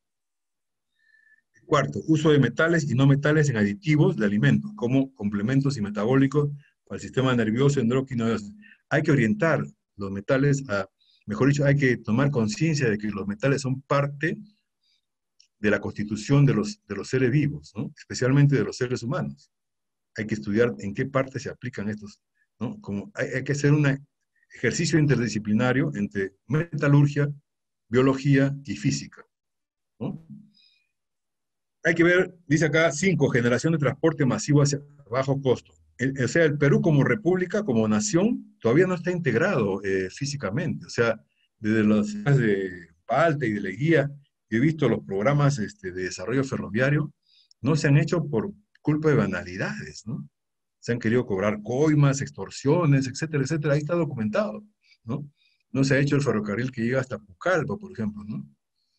Y a pesar de que esa era la idea, ¿no? Entonces no estamos conectados, ¿no? Ese es un desarrollo de transporte masivo. Hay otras posibilidades, ya entran en el campo de la metafísica y de la ciencia ficción, ¿no? Pero también nada de ciencia ficción ahora, dicho sea de paso. Ahora estamos en un momento histórico en que entramos a la era de la singularidad. Estamos disparados en forma vertical, en forma asintótica. El crecimiento crece en forma exponencial. Por ejemplo, yo estoy hablando, y esto que estoy hablando ya, probablemente alguien lo ha dicho antes, hace como 3 años, ¿no? En alguna parte del mundo. De todas maneras. Pero lo que estoy diciendo ahora va a ser superado por algo que van a decir dentro de 2 semanas, ¿no? Así la cosa. Entonces, finalmente, la vida, ¿no? Hay que propender a la extensión de la vida útil mediante la comprensión de los procesos biológicos y el uso de metales como nanocolaboradores en las células enzimáticas en general. La siguiente, por favor. Ahora vamos a hablar finalmente de la geopolítica, ¿no? Geopolítica en la metalurgia, ¿no? O sea, todo lo que estamos haciendo. ¿Por qué hablamos de geopolítica? Ya dijimos que la historia nos permite saber qué se hizo y por lo tanto se puede volver a hacer mejor. Y las axiologías sirven para hacer qué cosas se debe hacer y por qué, ¿no es cierto? Ahora la geopolítica, ¿qué cosas nos va a decir?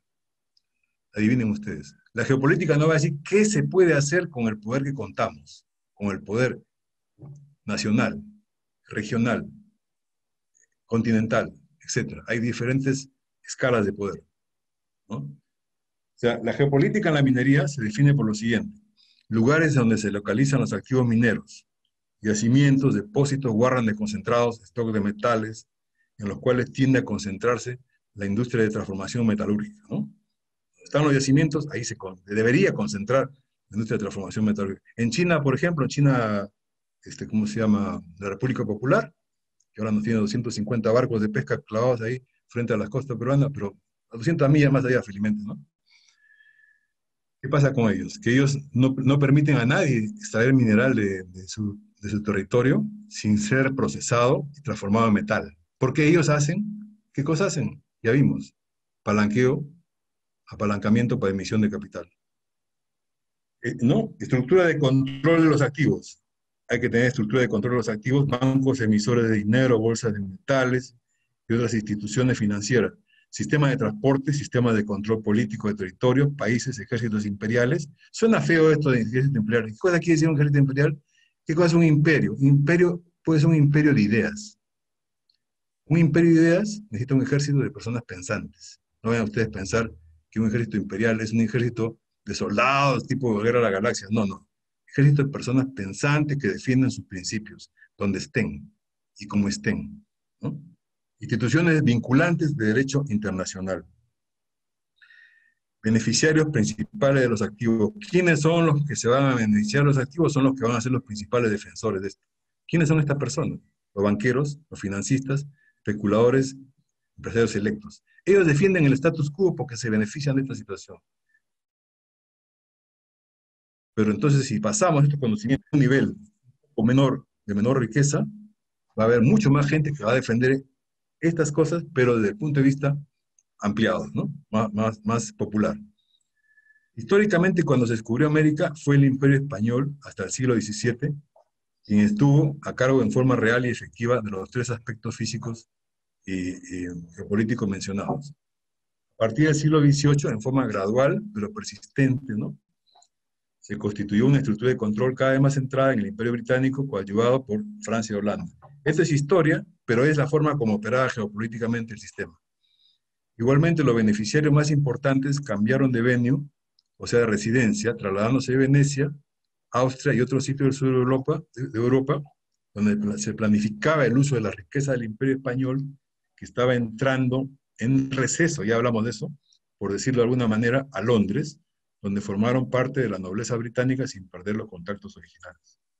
La siguiente, por favor.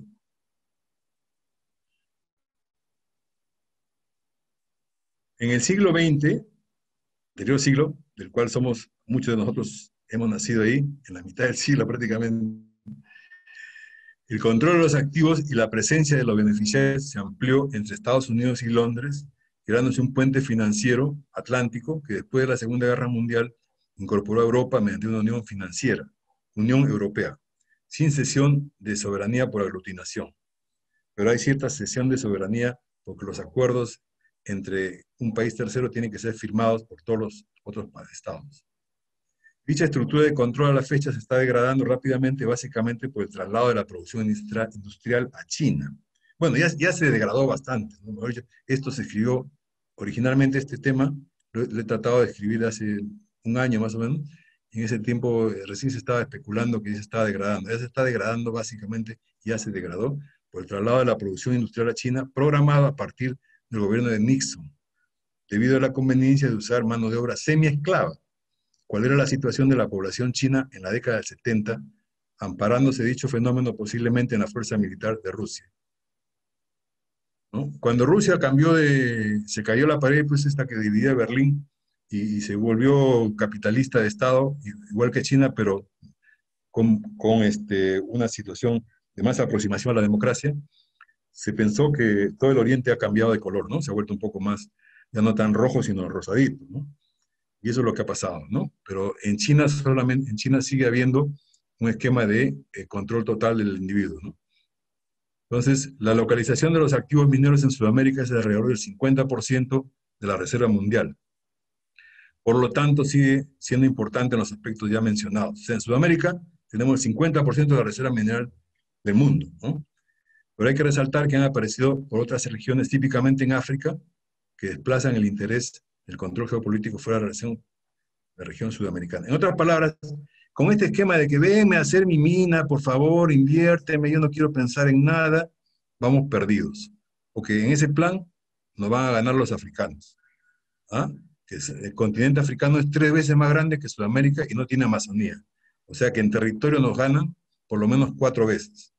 Y de seguro que hay mucho más minas ahí que acá, en Sudamérica. Por lo tanto, es hora de tomar la rienda de nuestro propio destino y asegurarnos de que desarrollamos nuestra metalurgia como debe ser. Por este motivo sería conveniente proseguir con el desarrollo de proyectos de valores sostenidos, o sea, los valores, ¿no?, que hablamos, hasta dónde queremos llegar, aunque no cristalizados, por el ex imperio español. El imperio español fue un imperio declarativo, se declararon cosas, igual que Estados Unidos, que es otro, digamos, estado declarativo de la libertad y estas cosas. Son estados que se declaran lo que quieren ser. Ahora, si llegan a hacer lo que han planteado hacer, es otra cosa.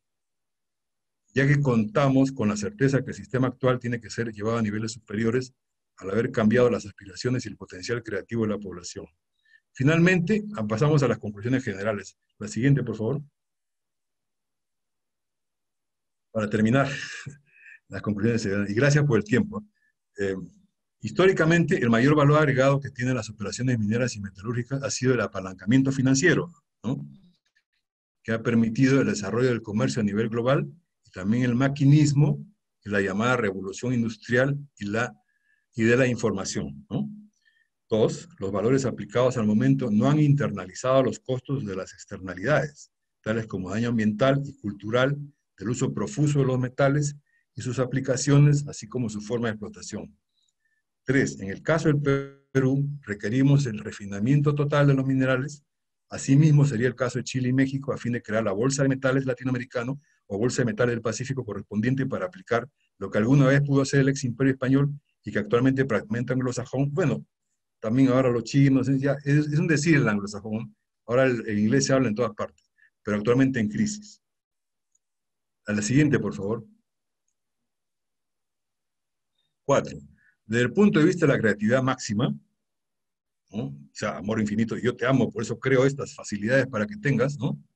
La metalurgia en unión con la física y otras disciplinas permiten la aplicación de teorías funcionales en el ámbito físico a criterio de modelamiento social, ¿no? O sea, he estado viendo con mucho interés que todo lo que estudiamos los metalurgistas, ¿no?, permite modelos sociales, permite que modelar. Uno de los ejemplos más interesantes es el efecto de reacción en cadena, que en términos sociales se conoce como viralización de los criterios. Acá dice vitalización, que también parece muy un sinónimo, pero es viralización de los criterios. Otro de los ejemplos puede ser la nucleación y crecimiento de cristales y estructuras que sirve para modelar en paralelo a la creación la creación y crecimiento de instituciones, ¿no? O sea, una institución es un cristal que hay que modelar, hay que nuclear. Primero hay que nuclear con una idea, después hay que dar una energía de activación, que puede ser un capital o, si no, un esquema adecuado, un entorno adecuado. Es lo mismo que un capital, ¿eh? Un entorno adecuado puede ser lo mismo. No se necesita ningún capital, pero se necesita un entorno adecuado. O crecimiento de cristales, ¿no? Ya para crecer es diferente que para nacer. Ustedes saben muy bien eso, ¿no? Sobre todo las mujeres que son madres, una cosa es nuclear, otra cosa es nacer, otra cosa es crecer. Y estructura es tiempo para modelar. Bueno, entonces, la última conclusión que estoy poniendo acá, para el caso de transporte y las comunicaciones, existe la posibilidad de que en un futuro cercano se pueda conjugar la metalurgia, biología y la física, producir un salto cuántico en la capacidad del cuerpo humano. Sin entrar a volvernos cyborg, ¿no?, sin entrar a perder ninguna de nuestras libertades, por el simple hecho de estudiarnos mejor y queremos dotar de mejor vida, ¿no?, podemos llegar a estas posibles resultados a un plazo que antes era plazo de sueño. Ahora quizás en el transcurso de una vida podemos ver estas cosas. Bueno, eso es todo lo que quería relatarles en esta charla, que nuevamente agradezco a la institución que me está invitando. Espero les haya gustado y espero que lo tomen como ahora, como suyo este tema. Muchas gracias. Gracias a usted, ingeniero Leguía, por su exposición, que ha sido muy ilustrativa. Y por acá tenemos algunas consultas. Antes que me olvide, ingeniero Leguía, nosotros tenemos la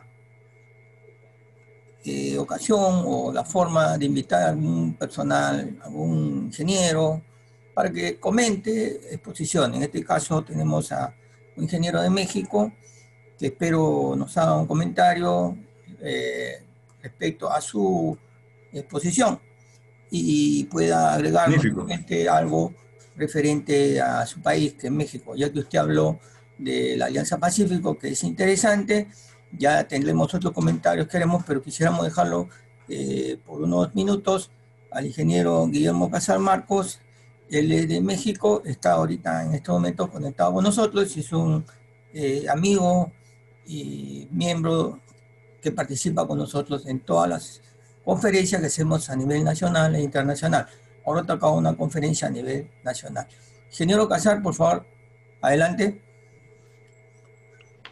Bueno, pues primero que nada agradecer a la leal y centenaria Sociedad de Ingenieros del Perú y a su presidente, el ingeniero Gustavo Saavedra, una participación más con mucho gusto en estas conferencias magistrales, en donde, bueno, pues felicitar ampliamente a pues el ingeniero Juan Lejía. Realmente, pues, escuchar su presentación, pues nos trae a la mente, ¿verdad? Pues toda esa historia en donde, pues, prácticamente, pues, la minería en las Américas, como lo ha sido en México, pues ha ascendido desde aquellas épocas al mundo, ¿verdad? Sabemos que pues a lo largo de los años, pues siempre ha sido de alguna forma recordado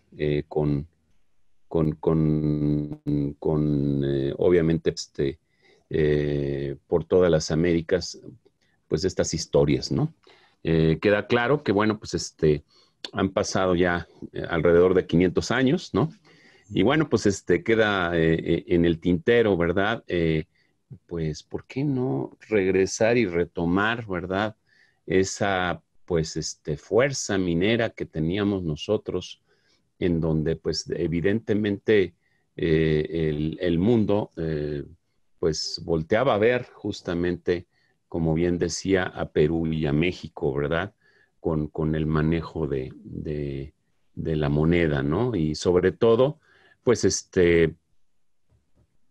venirnos a este 2020, ¿no? Y bueno, pues un poquito tratar de entender el cómo se está comportando a nivel internacional, obviamente, pues el manejo del dinero, ¿no?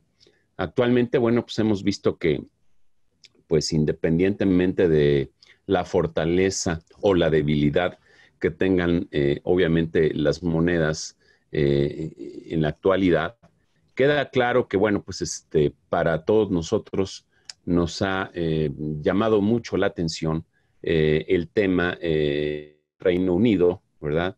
De que primero pues entró con mucha fuerza todo el bloque europeo, ¿verdad? Para hacer el famoso euro, ¿no? Y ahorita, bueno, pues después de grandes discusiones en el Reino Unido, pues tomaron la decisión de retirarse, ¿no? Esto pues evidentemente pues nos da señales, ¿verdad? De que no es tan fuerte como pensábamos, ¿no? Entonces, pues yo quisiera preguntarle, ¿qué opina? ¿Qué opina de esta cuestión y por qué no, pues ahora sí que unirnos como las Américas, ¿verdad? Y pues sacar obviamente nuestra moneda, no sé, representativa de la región y pues igual y hacerle frente a esta situación tan complicada a nivel mundial y que vemos que pues las monedas, entre comillas, fuertes en la actualidad, pues cuando tienen una,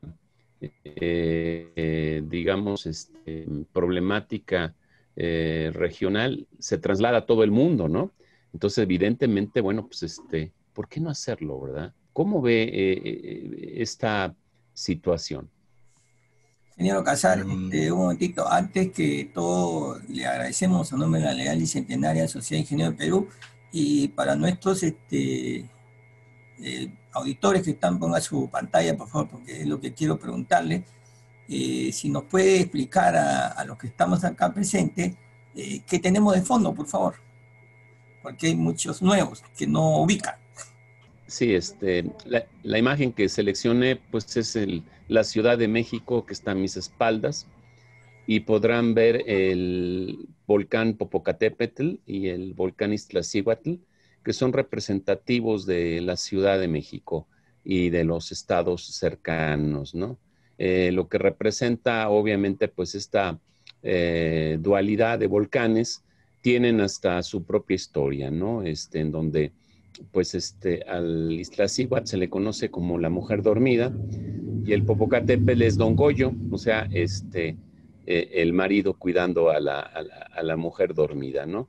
Entonces hay toda una historia en relación a Don Goyo y obviamente a la mujer dormida al paso de los años y por eso es muy representativo que se tengan fotografías en donde aparezcan estos dos volcanes y obviamente, bueno, pues son actualmente el Popocatépetl es un volcán activo, en donde, bueno, pues sí tenemos que estar monitoreando constantemente su comportamiento geológico. Y bueno, esperemos que no nos dé un susto y haga alguna erupción uno de estos años, porque obviamente, bueno, pues sería un caos en las ciudades cercanas, como es la Ciudad de México, la Ciudad de Puebla y la ciudad de Cuernavaca, Morelos, que son, digamos, las tres ciudades con sus capitales que están alrededor de el Iztaccíhuatl y del Popocatépetl. Entonces, bueno, pues esta es la historia de lo que está atrás de mí. Muchas gracias, ingeniero Casar.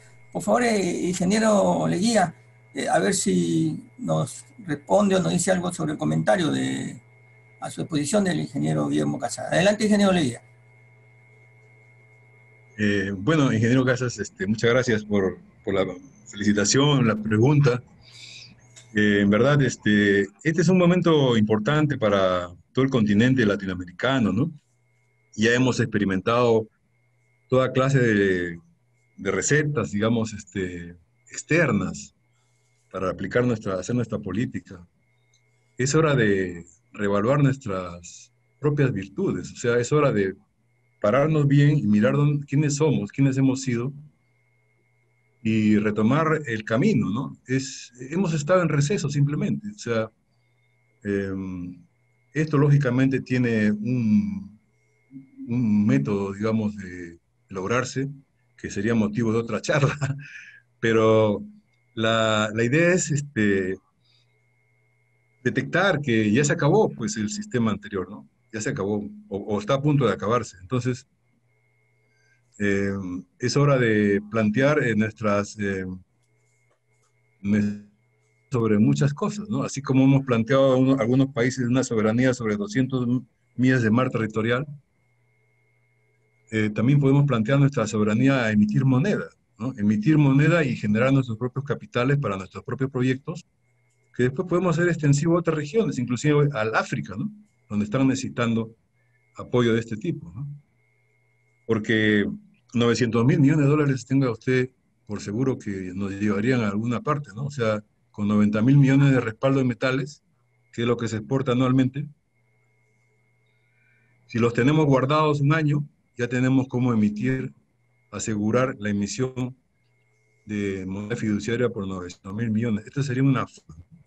Y la otra forma para poner a la gente de los bancos en funciones para las cuales fueron diseñados originalmente los bancos es legalizar o promover el sistema de trueque para que la gente humilde, la gente que no tiene todavía acceso a la escuela, tenga una forma de vida en cómo desarrollarse, ¿no?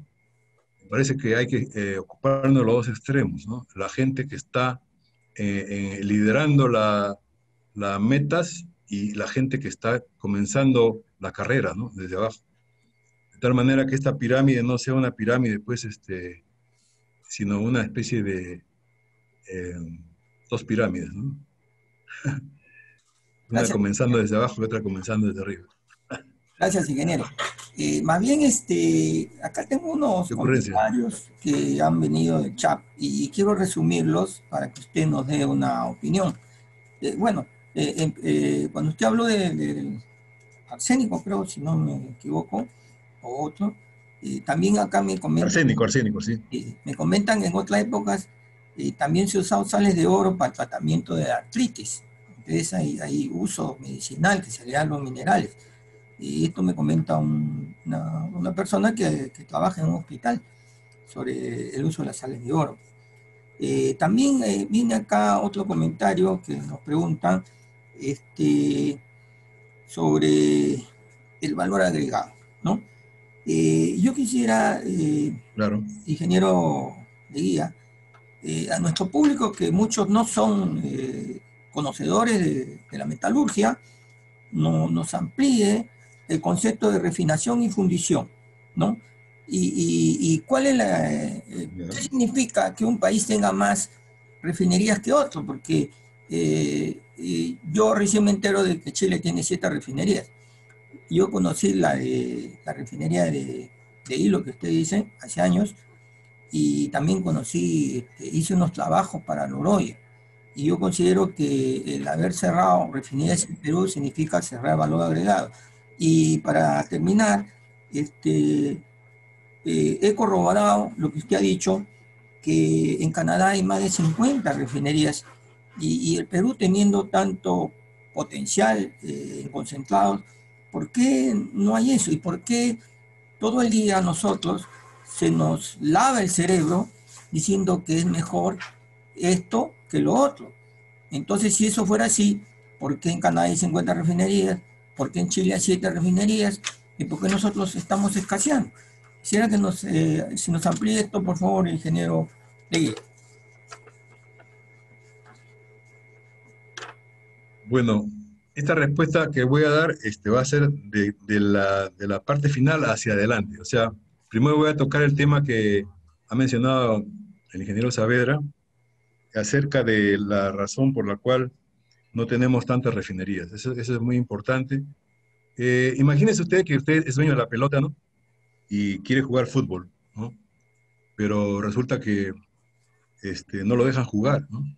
Porque no está, no sé, no está, no es parte de los equipos que están en ese momento jugando.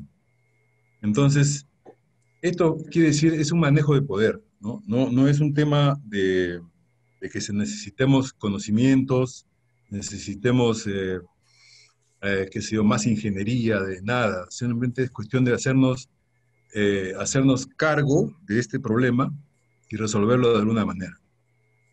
Eh, yo personalmente pienso que acá en el Perú no solamente deberían haber 50 refinerías, sino podría haber una refinería por mina. O sea, estamos hablando de miles de refinerías. Y estoy hablando de mini refinerías, ¿no? Yo tengo un proyecto personal de hacer una mini refinería, por ejemplo. O sea, una mini refinería para uso académico, ¿no? Para aprender todas las técnicas de la refinación, pero sería la refinería ideal para una pequeña mina, que ya tendría a su vez la industria al costado. O sea, el pueblo donde está la mina tendría la industria derivada de esos metales. ¿Ah? Eso sería una maravilla. No solamente tendríamos el trabajo de los que refinan el metal, ni de los mineros, ni de los transportistas, etcétera, ni de los fabricantes de maquinaria para hacer la minería, sino el trabajo de los orfebres para trabajar el oro y la plata, el trabajo de los electrónicos, ¿no? De los físicos para hacer los transitores, ¿no? Para hacer los diodos, ¿no? El trabajo de los mecánicos para hacer los motores, ¿no? Y así sucesivamente. Todo eso podría salir de cada mina, ya sería una especie de una competencia más sana del arte de la creatividad, ¿no? Y todo eso dentro de un esquema de trueque, que es facilísimo. No necesitamos ni un dinero de nada. Pero, lógicamente, ¿por qué no? El dinero no es malo. Lo malo ha sido la forma como lo han estado empleando, es otra cosa, ¿no?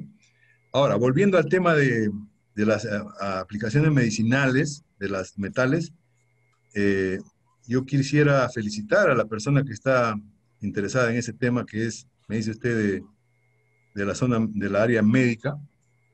Mire usted, todos los alimentos tienen metales. La guayaba tiene selenio, ¿no? ¿Cierto? El plátano tiene potasio, ¿no? El cobre, el manganeso, el molibdeno, por ejemplo, todos son agentes metabólicos. El cloro, que se está hablando tanto del dióxido de cloro, también entra en la molécula, ¿no? Sirve para hacer el intercambio de oxígeno. El arsénico se usó como medicamento, es un potente veneno, pero sirvió para matar al microbio de la sífilis.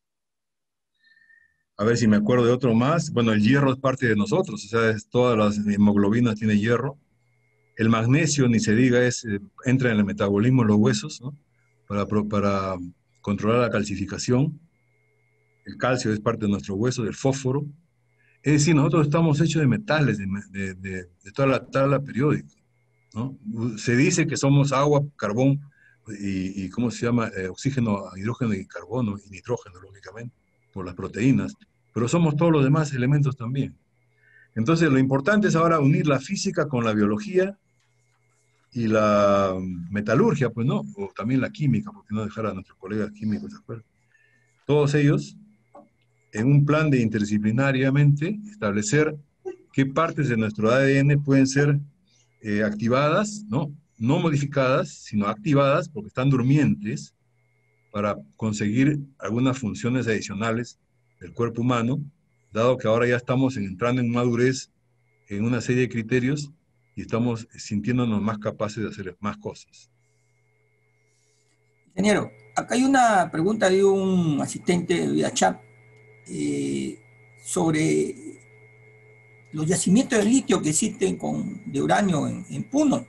¿Qué podríamos plantear? ¿Cómo cree usted que sería la nueva forma de contratación? Porque ya basta de estar regalando nuestros recursos. ¿Qué plantea usted? ¿Cómo lo ve esto, los yacimientos de litio que se han encontrado en Puno? Bueno, a mí me gustaría hacer una charla sobre eso es importante porque está muy de moda. Ahorita, por ejemplo, el yacimiento de litio que se está explotando más en Sudamérica está en Chile y creo que en Bolivia está el segundo, pero nosotros tenemos el yacimiento de litio con mayor reservas a nivel, me parece, a nivel mundial, o sea, y encima está unido a minerales de uranio, o sea, ¿qué pasa? Que nuevamente hay que reclamar nuestros derechos a usar nuestros recursos naturales así, con voz alta y clara, ¿no?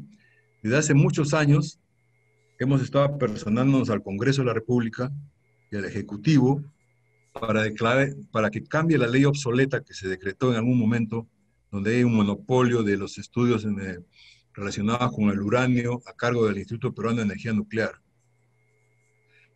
que en ese tiempo se hizo con gran virtud porque era un planteamiento de avanzada y se generó la planta de Huarangal, que es una planta de potencia cero. Sin embargo, nunca se dijo qué cosa iba a pasar después, cuando tuviéramos ya desarrollados el conocimiento básico de lo que son los procesos radiactivos en un reactor nuclear, ¿no? Y necesitamos entonces otro tipo de ley, donde se tenga la posibilidad de procesar el combustible nuclear acá para hacer nuestros reactores nucleares de potencia de 2000 megavatios o de 1000 megavatios, ¿no? Como se usa en otras partes, y no usar grandes hidroeléctricas porque estas inundan todos los valles, nos quitan tierras arables, ¿no? Además son mucho más caras que los reactores nucleares actualmente. Actualmente hay reactores nucleares de submarinos atómicos que están varados en Estados Unidos que se podrían colocar de gobierno a gobierno casi a precios irrisorios. Entonces necesitamos las leyes urgentes. Ahora, en el caso del litio, está unido pues con el uranio, como repito, es una maravilla porque vamos a explotar dos metales a la vez. ¿No? El litio tiene que ser producido con una nueva ley de minería y que se pueda ampliar a todas las demás leyes. Las concesiones no se deben entregar a nadie más que al que pueda producir bienes finales o bienes intermedios. Ese debe ser el compromiso del minero, tanto pequeño minero, tanto mediano minero, tanto gran minero.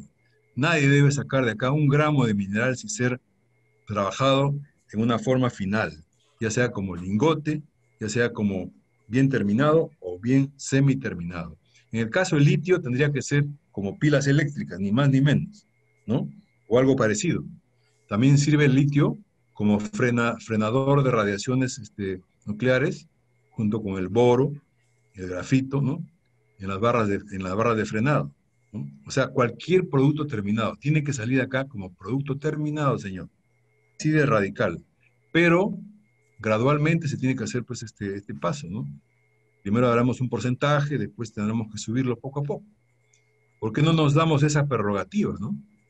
Si eso sí, siempre hemos acostumbrado a ceder todo y nunca hemos pedido nada para nosotros, en verdad. Eso no es posible ya. Muchas gracias por esa oportunidad de decir estas cosas. Gracias, ingeniero Leguía. Lo que pasa es que había pues una opinión, un comentario de esto, porque usted bien lo ha dicho, no sé si realmente la nueva contratación con la explotación de los yacimientos de litio estarían ligados pues a la ley actual de minería, que según un señor que yo escuché que fue presidente de una institución minera, me dijo de que A partir de la nueva ley de minería que se dio hace como 30 años recién, pues vino el boom de vender todos los concentrados, ¿no? Y entonces, y uno de ellos, yo le pregunté en un momento, porque participaba en el gobierno, le dije, si los capitales se están dando vuelta en el mundo, ¿por qué no se licita para poner por lo menos 5 refinerías? Que ha dicho miles. Y me dijo, muy suelto de hueso, ¿para qué hacernos problemas, mijo? Entonces hay una mentalidad en nuestro país de pensar de que para qué hacernos problemas, basta con exportar los concentrados y ahí estamos tranquilos.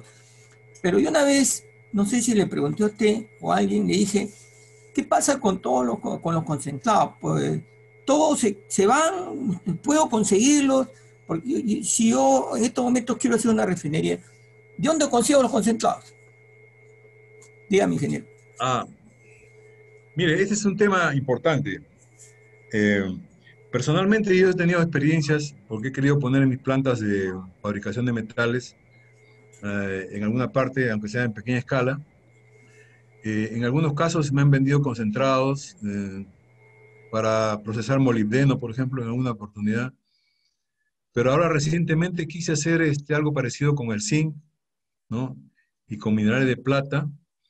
Y me doy con la sorpresa de que la mayoría de las medianas mineras que producen buenas leyes de concentrado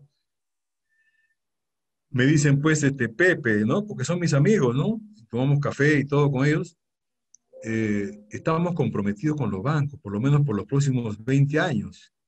Es decir, hemos vendido hasta nuestra alma a los bancos. No podemos venderte una sola tonelada de concentrado. Así que si quieres tu concentrado, anda, búscate una mina, tu concentrado.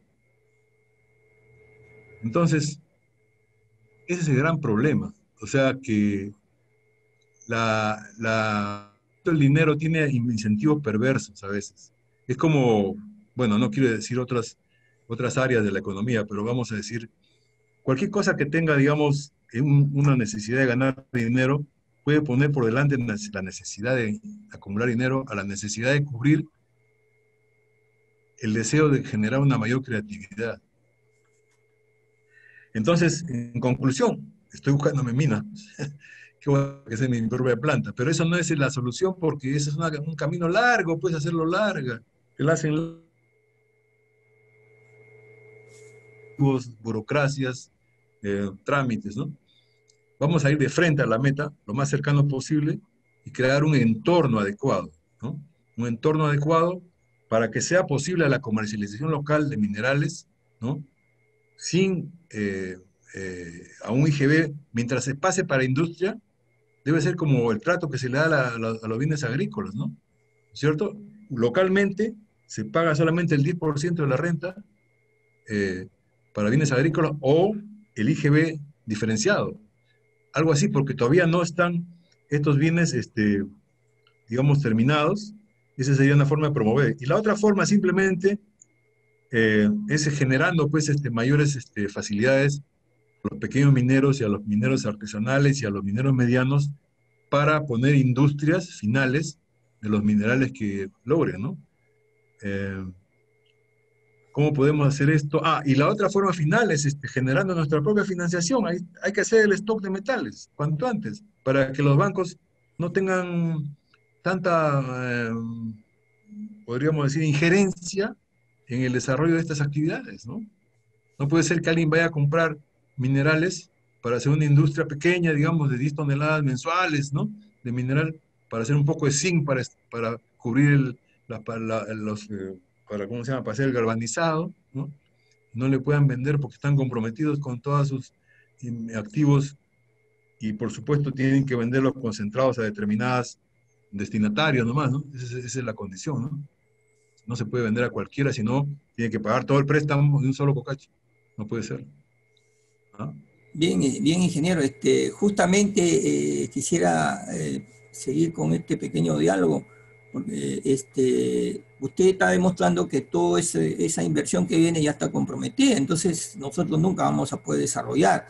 Entonces alguien me dijo, no, que no se puede cambiar, pero dije, pero la única solución que yo veo, nadie va a atentar contra la inversión que ya está dada. Si no ver la forma que las nuevas inversiones, por lo menos 10% de su concentrado sea vendida a la industria nacional.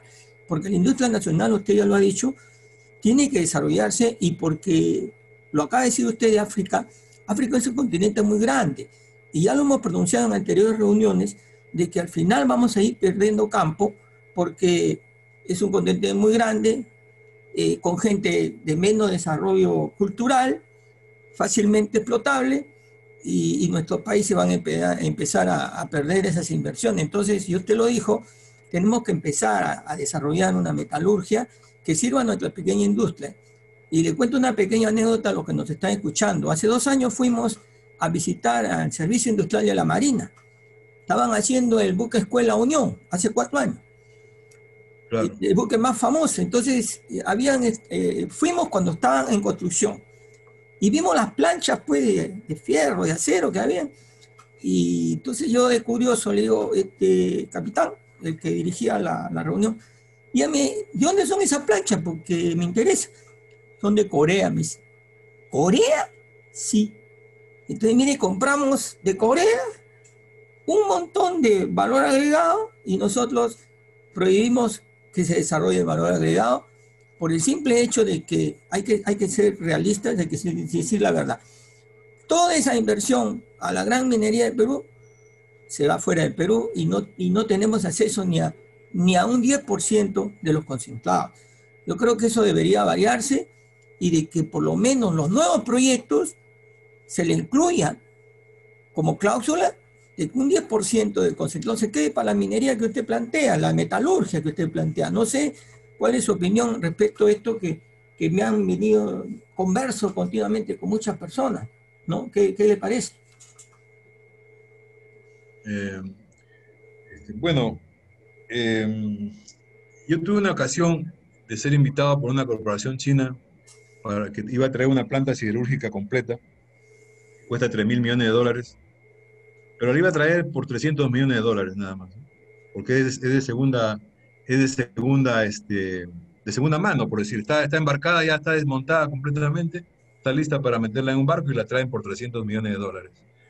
Pero me dijeron que yo podía ser el agente de colocar esta planta acá en el Perú, en alguno de los yacimientos de hierro que hay acá para producir hierro, para producir planchas, etcétera, etcétera. Pero que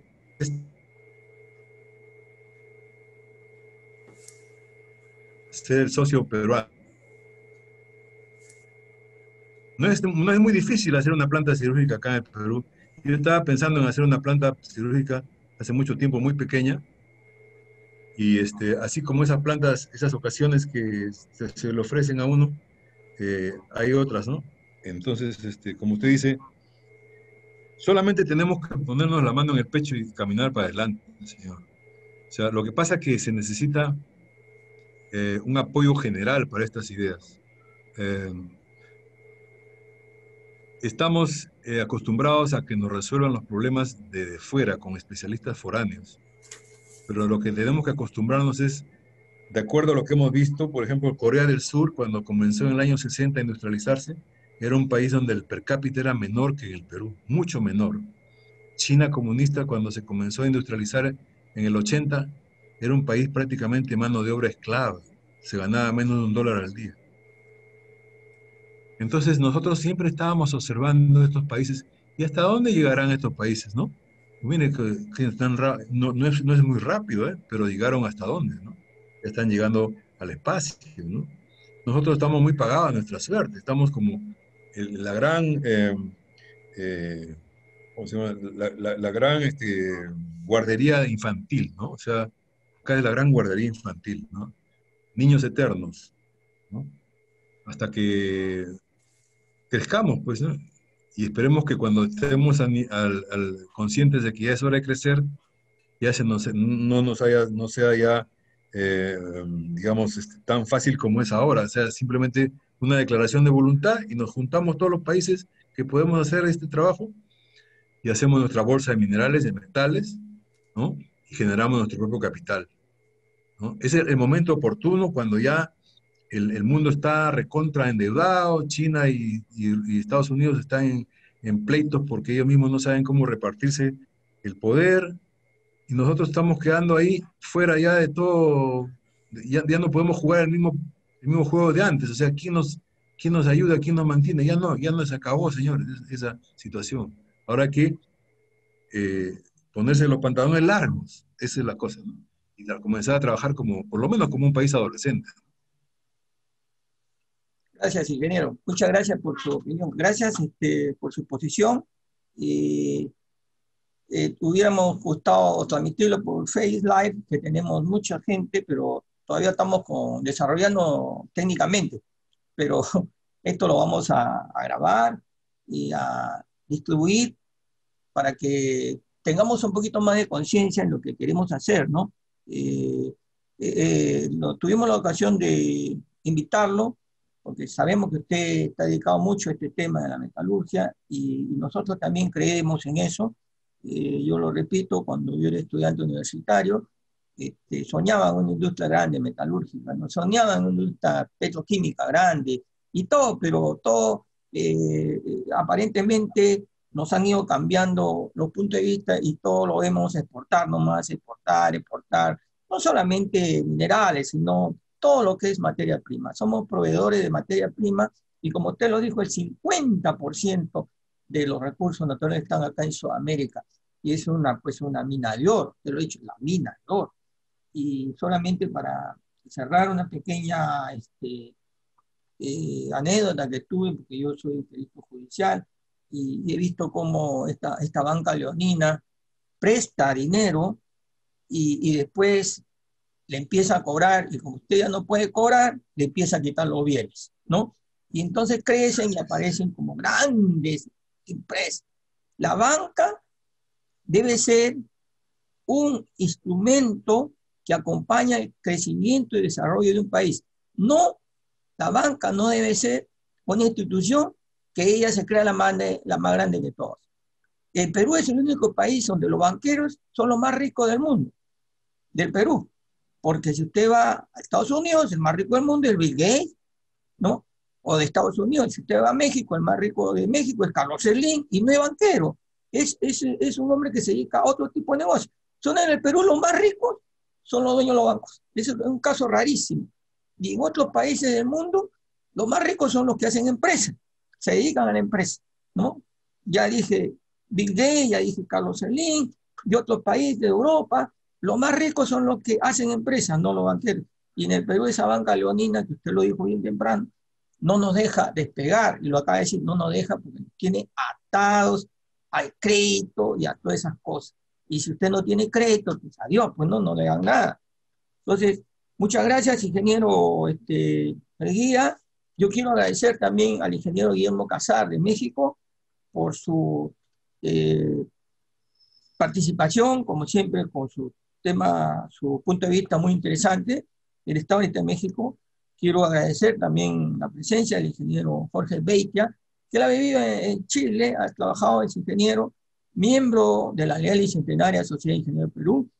También agradecer a nuestro amigo el doctor Edwin Cárnica, él fue el que preguntó sobre el litio, muy interesado, y nuestro amigo Ebro Bius, y otras personas que me olvido, que han participado acá y que están presentes, ya muchos, gente joven, que invité para que escuchen, porque esto es un tema muy interesante. Antes de darle el uso de las palabras finales, quisiera, por favor, si nos puede anunciar algún evento próximo, por favor. Bueno, en vista de las preguntas, yo quisiera poder hacer una charla luego sobre el uranio y el litio en el Perú, porque hay que darle algunas pautas a los legisladores sobre cómo organizar esta actividad. Como repito, hay que dar el entorno. El gobierno tiene que dar el entorno para las actividades. Esa es su función principal. No es decir exactamente lo que hay que hacer, sino generar el entorno adecuado. Gracias, ingeniero. Por favor, si nos dicen los eventos próximos antes de dar por finalizado esta reunión. Sí, señores y señoras, buenas tardes nuevamente. Nos complace hacer de público conocimiento que el día 27 de octubre de 1898 fue fundada la leal y centenaria Sociedad de Ingenieros del Perú. En este año 2020 cumplimos 122 aniversario. Es por esa razón que la Leal y Centenaria Sociedad de Ingenieros presenta un ciclo de conferencias, las que pasamos a describir. La Conferencia Internacional CIDE Ecuador se llevará a cabo el día 2 de octubre. Luego presentaremos la Conferencia Magistral Perú, Ingeniería y Petróleo el día 9 de octubre.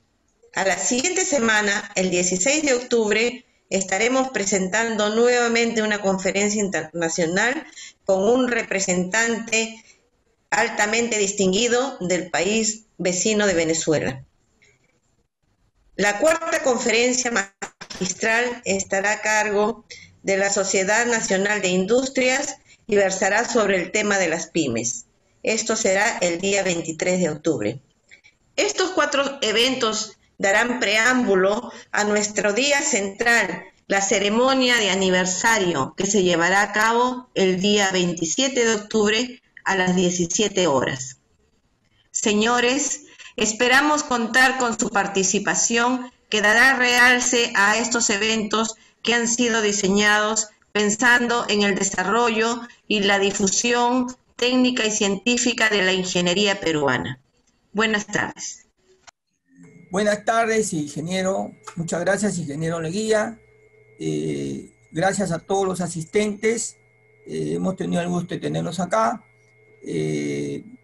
Pasaremos nuevamente esta reunión a los que crean conveniente. Estará en nuestras redes sociales y esperemos verlos en la próxima reunión, que será el día 2 de octubre, como bien se ha dicho, con la presentación de la Sociedad de Ingenieros de Ecuador, que es parte un país vecino y es parte de nuestra agrupación, la Unión Panamericana de Asociaciones de Ingenieros.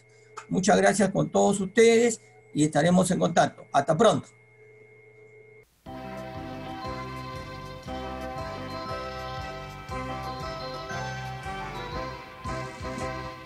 Ingenieros, arquitectos, somos ciencia y somos fe.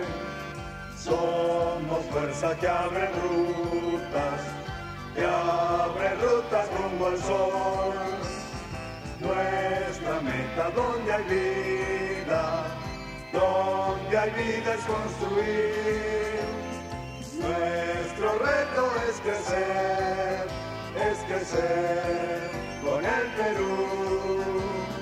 Nuestro reto es crecer con el Perú.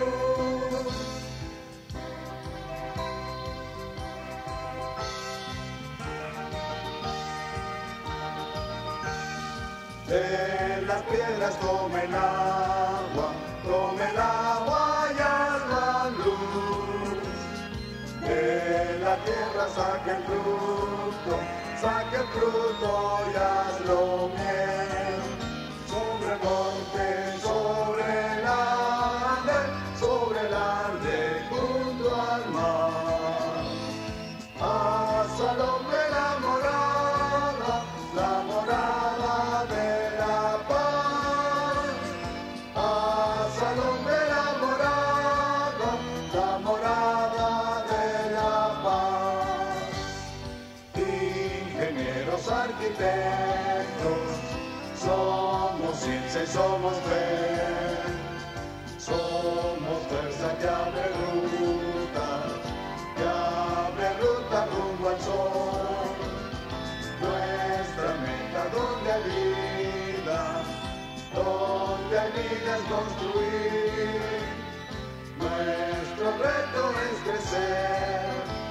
crecer con el Perú.